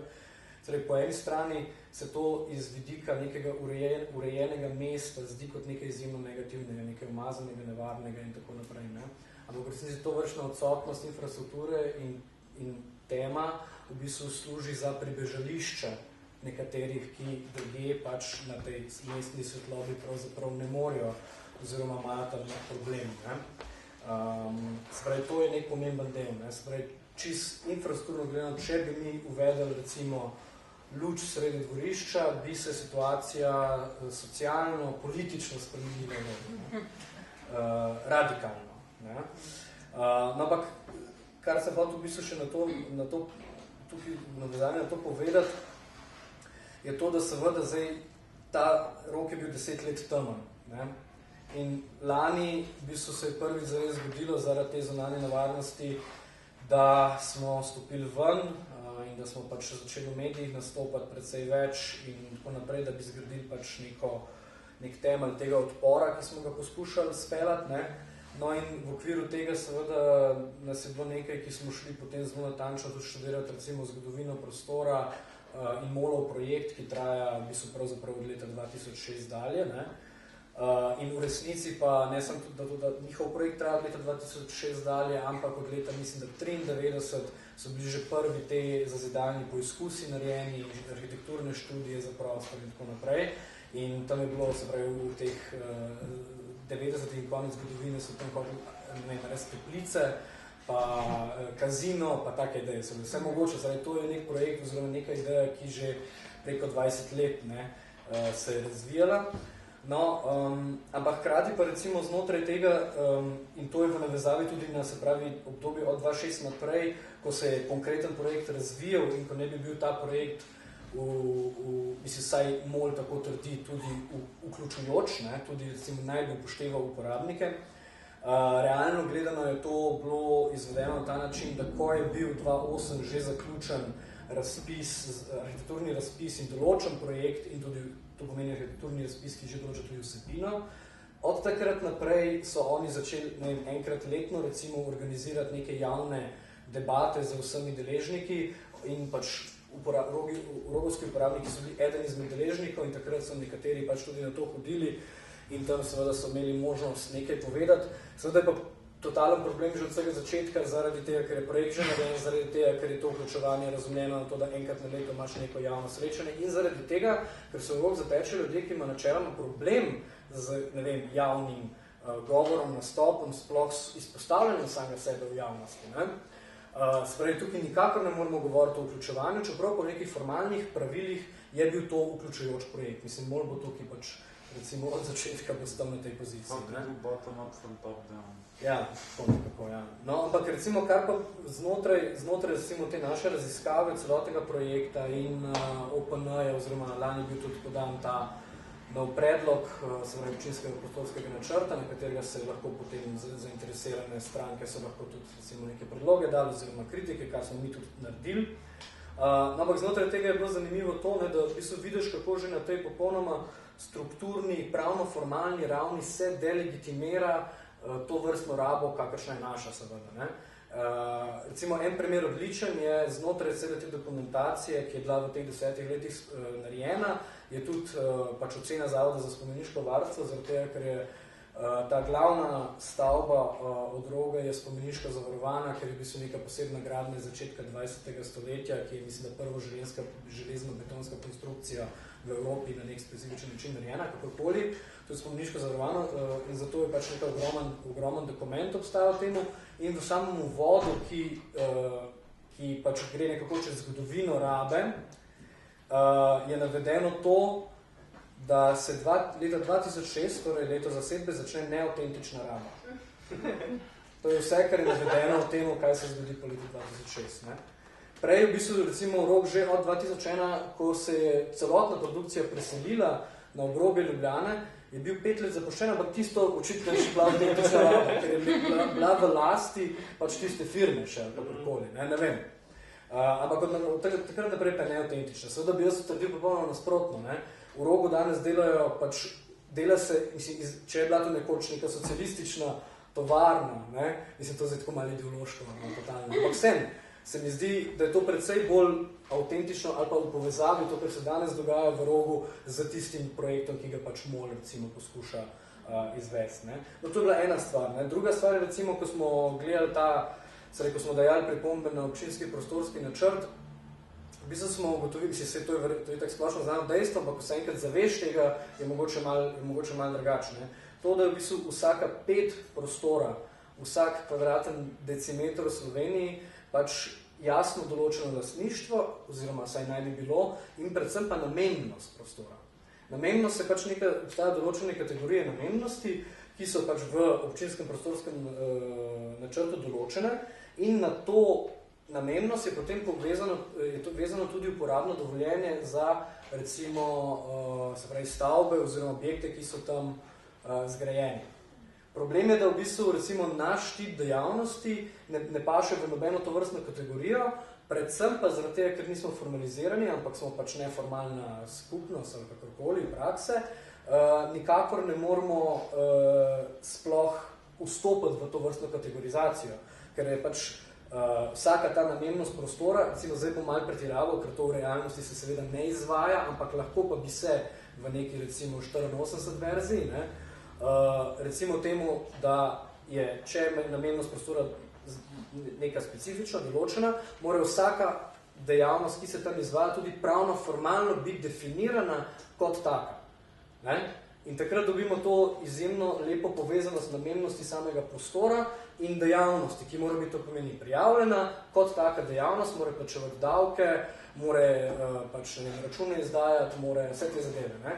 In s tem imamo popolno državno pokritost vseh možnih dejavnosti, pokategorizirano po kategorijah, ki so si jih pač zmislili oziroma so jih dali tja noter zaradi tega, ker se mi zdi, da tak pač svet je. Ne? In dejstvo same prakse v Rogu je popolnoma nasprotno. Ne? Dejstvo je to, kar sem mi prej probala malo nakazati, ne? Ta prostor kot prostor govori, mislim, je temelj tega, da te dejavnosti prehajajo ena v drugo in obratno. Sredi, da en prostor ni namenjen eni stvari in en človek ni vezan na en prostor, ampak vse to seli in izjemno hitro premika. Ne? In to vrstne dejavnosti so z, recimo, tem birokratskim državnim pristopom popolnoma onemogočene. Zaradi tega je mogoče Rok iz tega vidika zanimiv. Ne?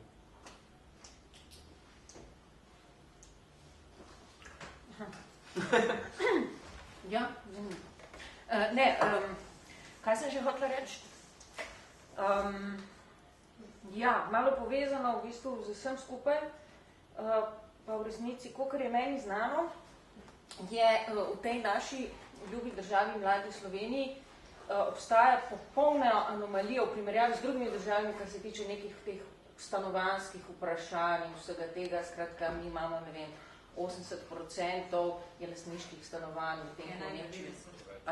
No, skratka, te številke so popolnoma anomalične, če lahko tako rečem, v primerjavi z neko razvito, kako bi se rekli, Evropo. Šli smo pa iz nekega socializma, iz neke družbene lastnine, v neki, kar, skratka, nedostopnost stanovanj, kar jaz razumem, je vas podbudila za razmišljanje o zadružništvu. Jaz, ko sem bila še otrok, sem spoznala zadruge, smo prvič v šoli učili v zadrugah, v nekem drugem cajtu, ki se je imenoval socializem, ali kar je to že bilo. In so te zadruge bile predvsem kmetijske takrat, seveda, v času socializma in se ni govorilo o privat zadrugah. Ti si pa zdaj ves čas tle govoril o privatni lastnini nekoga, ki je, skratka, ali razmišljate morda na dolgi rok ali na neko srednjeročni, kakorkoli, da bi šli v dialog z, skratka, ne vem, občinami, državo in temi ostali, in bi preprosto se ne razmišljalo o privat zadružništvu, ampak preprosto o nekih neprofitnih stanovanjih. To sem jaz enkrat že pred leti z nekimi ljudmi se pogovarjali, so rekli, mislim, pravica do strehe nad glavo, ki je pač zapisana v vseh ustavah, ki to ne velja. Žal, ne, za marsikoga. Kaj sem rekla reči? Ja, da bi, skratka, da bi stvar bila v resnici tako, stanovanje za vsakogar v tem smislu, ja, da ne razmišljaš o privatnosti nekih, ne vem, skupnosti 100 ljudi, ali pa, in ko gre stran, ni več njegovo, pa pride njegov drug in še vedno gre za privatnostino, ampak zato, da država naj poskrbi za nas na dom, no? To sem hotela reči, na nek način. Ali to, sem bila jasna. To je ena stvar, pa še nekaj sem imela, pa sem pozor, mislim, tako kot mesto Marinaleda v Španiji, no? Tam imajo to samo upravljanje in je v bistvu vse skupnostno na nek način, pa pravzaprav ni privatne, pa se to grejo. Prav eni zelo manjke skupnosti.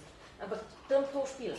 Ne vem, morda sem zelo naivna. Aha, pa še eno opasko, ko sem hotela imeti, kar se tiče teh prostorov, ne? Ko si prej rekel, vse ti prostori sparceliran, vsa namembnost je jasna, ne? In vse to, da se ve, kaj to, mislim, to je, če je to tako grozno, pa to v najhujših ekstremih je to pol nek čisti fašizem, če mene prašaš, samo to se dela lahko v tem prostoru in nič drugega.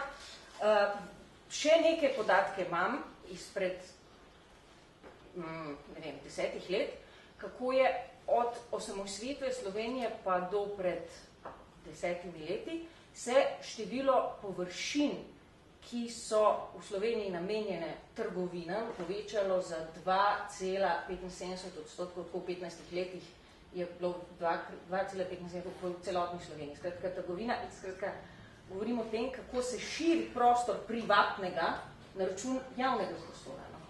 To. Ampak to je eno drugo vprašanje, ki ga tle nismo zdaj načeli. A sem... Ja?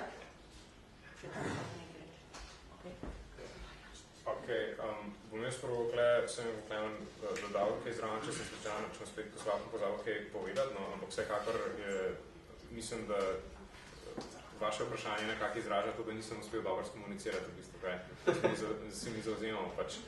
Mi se ne zauzemamo nujno za privatno lastništvo, v bistvu mi se zauzemamo za to tudi v sodelovanju, v dialogu z predstavniki javnih interesov, z državo in to gre od ministrstva za okolje in prostor do stanovanjskih skladov. Mi se zauzemamo v bistvu za to, da bi nekako ustvarjali javno dostopna stanovanja. Torej, javna stanovanja na nek način. Zadruga bi samo na nek način uporabljala s to stavbo, torej mi bi probali zgraditi to na tak način, da bi bilo uporabno za življenje, skupnostno življenje, za vse te specifike, ki jih ta pojem recimo zajema, skupnostno življenje recimo, od deljenja prostorov do stvari. V resnici pa, kot sem že izpostavil, je bil recimo ta objekt, ki bi bil konkreten projekt, za katerega se pač mi zavzemamo, torej najti parcelo, zgraditi stavbo. Ta lastnina je nedeljiva in je skupna in v bistvu na nek način gre za zagotavljanje nekih neprofitnih stanovanj. Zato, ker noben od zadružnikov se dejansko ne lasti prostora, v katerem bo bival. Na nek način pač ima soudeležbo, to je del tega, da si lahko član zadruge, torej konkretna soudeležba, ko postaneš član, tam od 5 do 10 odstotkov se pričakuje samo udeležbe, torej 5 do 10 odstotkov vrednosti same lastnine, torej prostora, ampak to soudeležbo tudi član dobi nazaj in ne deduje se je, recimo. To so pomembna vprašanja, ko pride do vprašanja stanovanja. Članstvo v zadrugi se ne deduje. In pač vse to so potem... Kaj pravica do stanovanja? To tudi se kar izhaja iz najemne pogodbe. Če otrok živi v istem stanovanju, pa je prijavljen, pa seveda, če pač živi pa... Aha, no, to pa razumem. V Argentini pa se pač... No, to sem mislil, so pravice do to, da pač lahko staneš, čeprav je to nekaj. Ja, dobro. Skratka, več neprofitnih stanovanj rabimo v Sloveniji, samo za to greno. To nujno rabimo, ker to je katastrofa, da jih ni. No, v bistvu tudi nekaj, kar pa vem, da nisem uspel skomunicirati, je, da mi upamo, da naš projekt ne bo zadnji projekt. To je tudi en izmed namenov našega obstoja. Mi hočemo, da se nekako z našim projektom vzpostavi, da se utre pot, recimo zato, da se bo te zadruge še potem razvijale, da se bo stanovanjsko zadružništvo razvijalo in da bo v bistvu tega čim več. In več kot je tega, več je možnosti, da ljudje pač prosto prihajajo v zadružništvo, bolj se širi mreža, skratka, ne gre za nek ekskluziven projekt, ki se ga loti peščica ljudi in potem je sam sebi namen, ampak v bistvu je samo recimo korak v smer, kamor ne bi se razvijali stvari na področju reševanja stanovanjskih vprašanj. Zato se mi zdi nujen dialog z državo. Kakorkoli sem pač poduševala anarhistka, drugače ne bo uspelo. Mislim, drugače je preveč utopično, če me ne pravi. Ok, jaz moram iti, se upravičujem. Vi pa kar nadaljujete. Sej, si to še te rekla, ne? Če imaš še kdo kaj, kak komentar ali vprašanje, drugič pa lahko tudi, mislim, se je že uro popol. Jaz bi imela v bistvu eno vprašanje. Glede na to, da so 3 iniciative, pa 2 sta zelo mainstream, ena je pa alternativa, mislim mainstream, da se recimo sodelujeta, sta legalni, imata dovoljenje nekaj, in ena je, ki je pač izven tega. Se mi zdi, v bistvu, oziroma bistvo vseh teh iniciativ je, da v bistvu odpirajo prostor za neke alternativne modele upravljanja z javnim prostorom. Ampak me zanima, koliko dejansko vidite svoj vpliv na to, koliko se je ta prostor, odkar delujete, odprl. Mislim, kar se tiče našega vrta, lahko rečem, da v bistvu odnos z lastnikom, z molom, je en od bolj trdih orehov. Po eni strani je zelo formalen, pač podamo prošnjo za podaljšanje, pač upamo, da bomo dobili.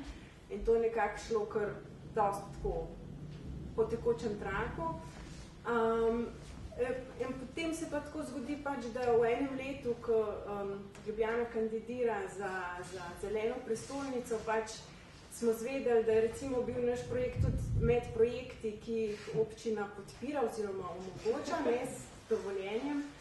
Po drugi strani smo dobili odločbo, da pač moramo zapustiti lokacijo zaradi tega, ker so imeli namen začasno parkirišče zgraditi. Tako da Je vprašanje, ne, dokam seže ta vpliv, ampak kar mene, mislim, sploh v tej relaciji z lastnikom, kar je bil tudi en od naših ciljev, da smo šli v to zavestno dogovorno rabo, ne, ker smo hoteli nekako mehčati to togost.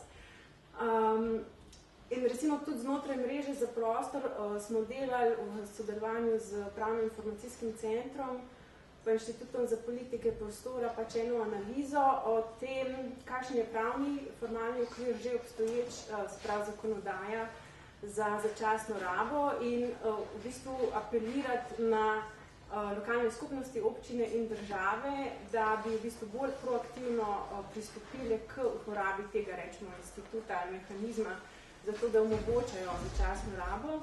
In smo analizirali v bistvu 5 občin, v Sloveniji, Ljubljano, Maribor, Izolo, Novo mesto in Zagorje ob Savi, se pravi, s katerimi papirji, dokumenti oni nekako to prakso dopuščajo ali omogočajo ali ne omogočajo in v bistvu Ljubljana je bila tle najbolj nekako konzervativna ali kaj toga. Ne?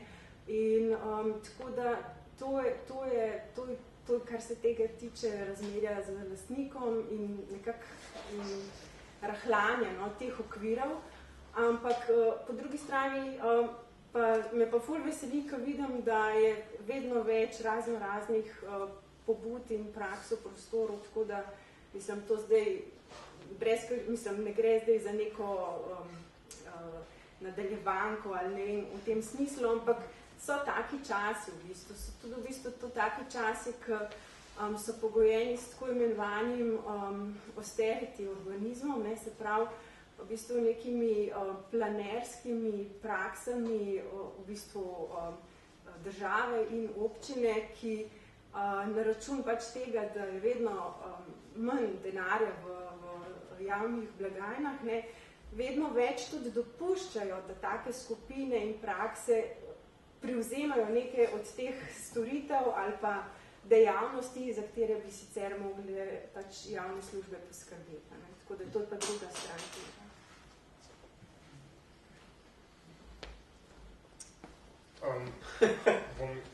Kar se tiče odpiranja prostora, jaz bom mogoče kle kar konkreten, nisem še omenil, da se zdaj mogoče obeta nam pa res potencialno en prostor, tudi za nas neka parcela.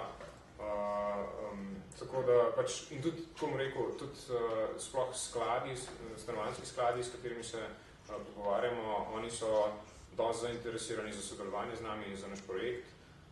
Tako da posluh, interes je tudi v bistvu na nek način na državni ravni, recimo tudi kar se recimo kakšne, če kaj berete časopise, zikar vidite, da stanovanjsko zadružništvo se občasno pojavi kot nekaj, za kar se je treba zauzemati. Ne. Tako da splošna klima bi rekel, da je naklonjena temu, za kar se borimo, čeprav v bistvu ni pa nujno, da oni isto razumejo stanovanjsko zadružništvo, kot to, za kar se pa mi v bistvu borimo. Ne. Tako da to je pa drugo vprašanje.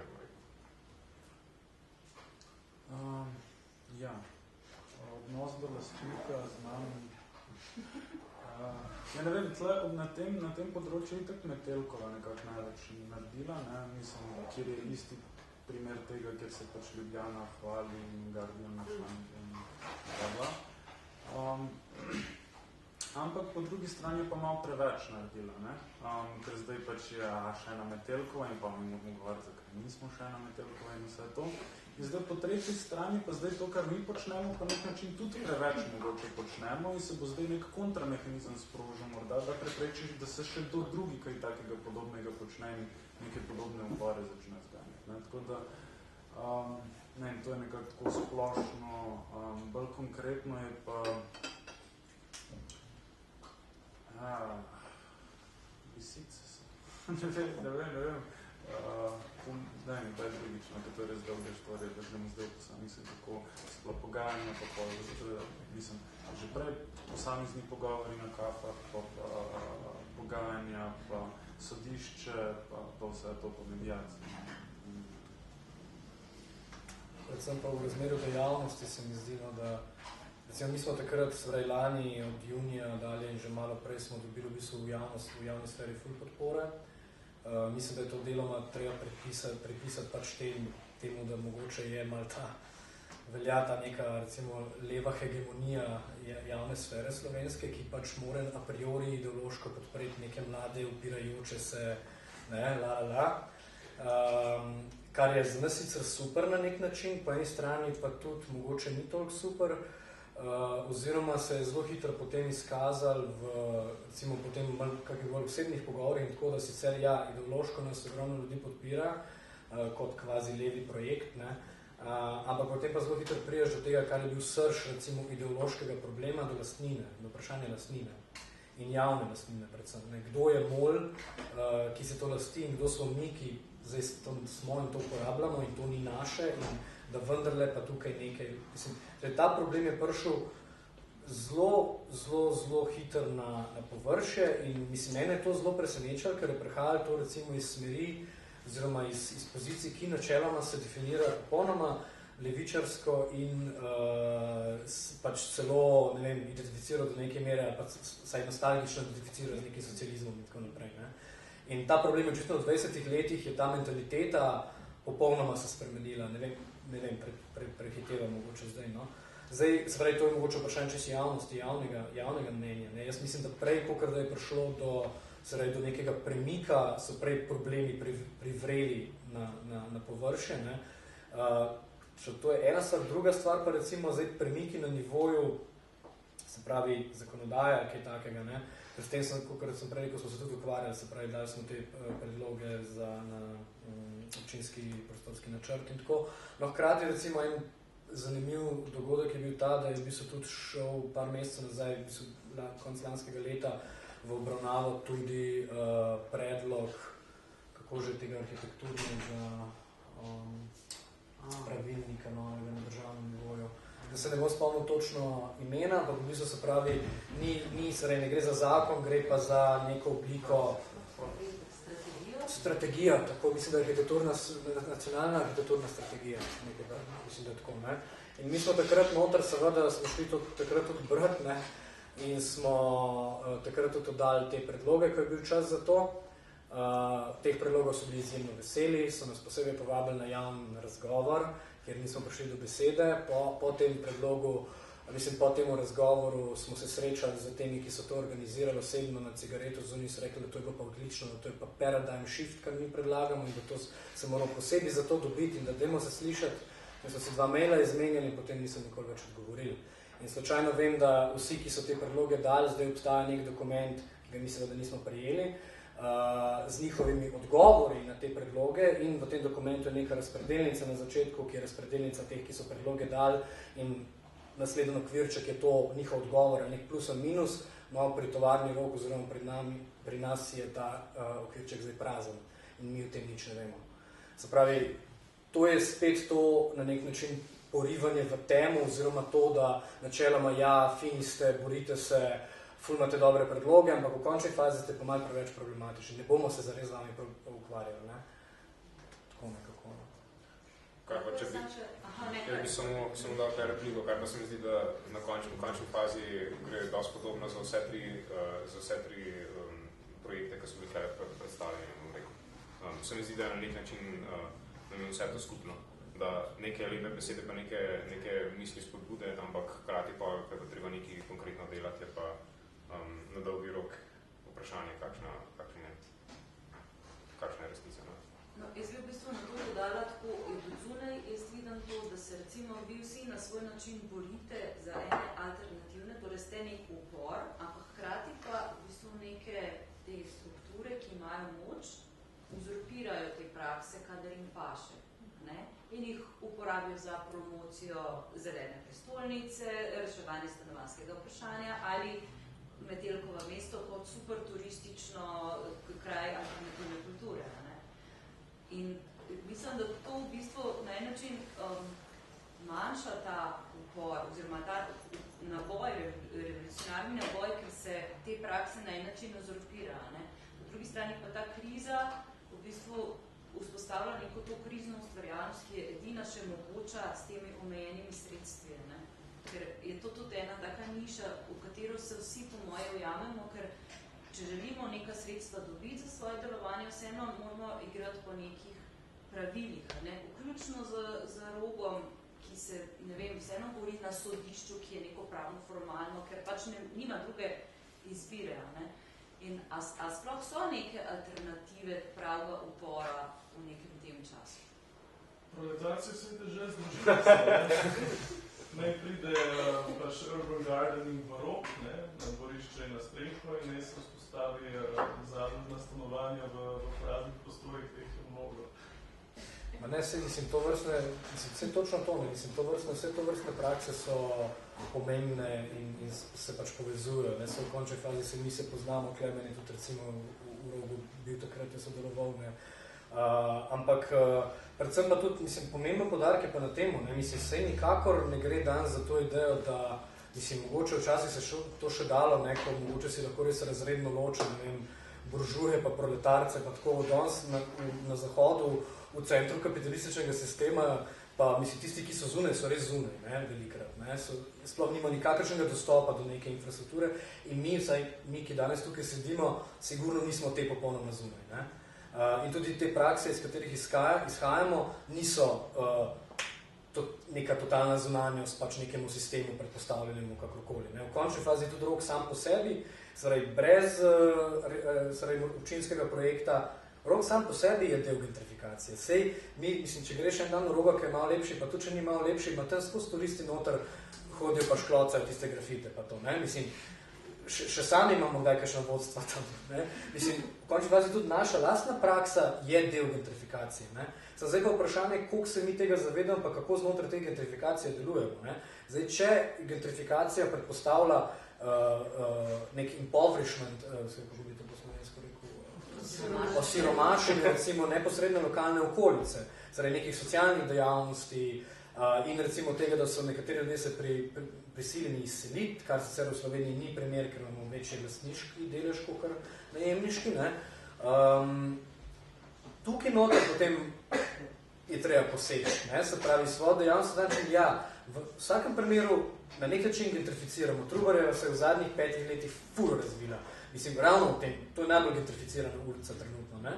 Ampak hkrati pa, če bi Rog, kar so bile naše začetne ideje, ko smo ta fight štartali, recimo našega alternativnega predloga v smislu, ne, je bilo pa ravno to, da bi se Rog v bistvu začel povezati za svojo neposredno okolico in pač, da bi v bistvu postal neke vrste družbeni, socialni prostor, center, kjer v bistvu bi vsi sosedi lahko tja zahajali in v končni fazi, ne vem, igrali šahtan zunaj ali pa sam neki se pogovarjali, sedeli in tako naprej. To je tisto, kar pa recimo v Ljubljani izginja zaradi, ne vem, pač procesov, ki se dogajajo. Ne? In v tem primeru recimo bi bilo po mojem to čisto zanimivo. Jaz bi še nekaj rekla, mislim, recimo v našem primeru, naš motiv ni bilo, da bi zdaj pa radi neko alternativno prakso v smislu nekega unikuma vzpostavili, ampak naša želja je bila, da se to lahko razseje in recimo v primeru neke politike, kako je vrtičkarstvo urejeno v mestni občini Ljubljana, naš cilj je bil iti za tem,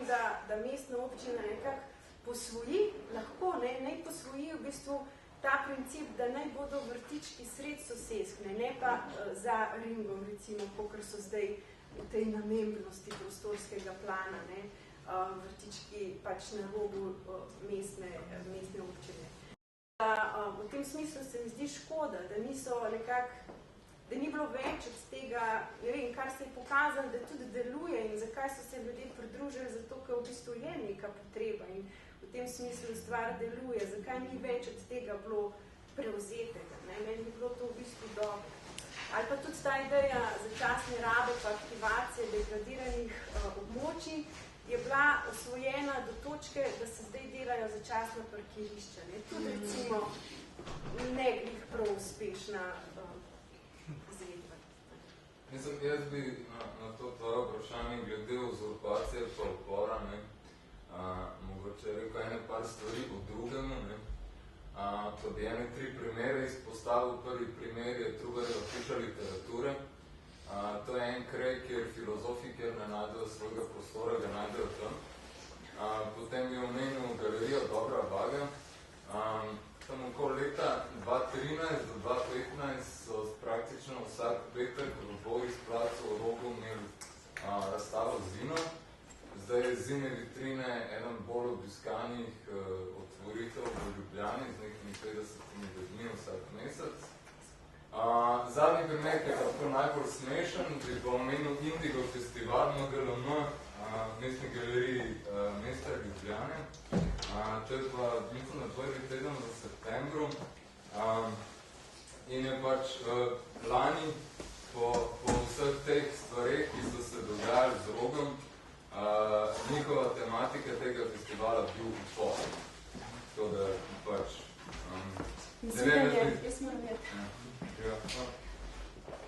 Ja, no, mislim, ne vem, no. Te drugi, no. Jaz bi se navezal iz tebe, ki se vidi, da pač je to dosti pomembna točka tega, da v bistvu skozi odprtost se lahko hitro zgodi kooptacija in se hitro lahko zgodi komodifikacija. In to, kar je govoril tudi Izidor, ne? Se pravi, bolj kot se mi kot politični projekt na prosto rok odpiramo, bolj kot se pač spuščamo noter turiste, bolj kot se gentrificiramo, ko nismo v temu zaprtem političnem antifa-spoterskem načinu, ki ga recimo Nemčija fura, pa ga Nemčija fura, ali pa ga v Nemčiji v različnih predpostavk furajo.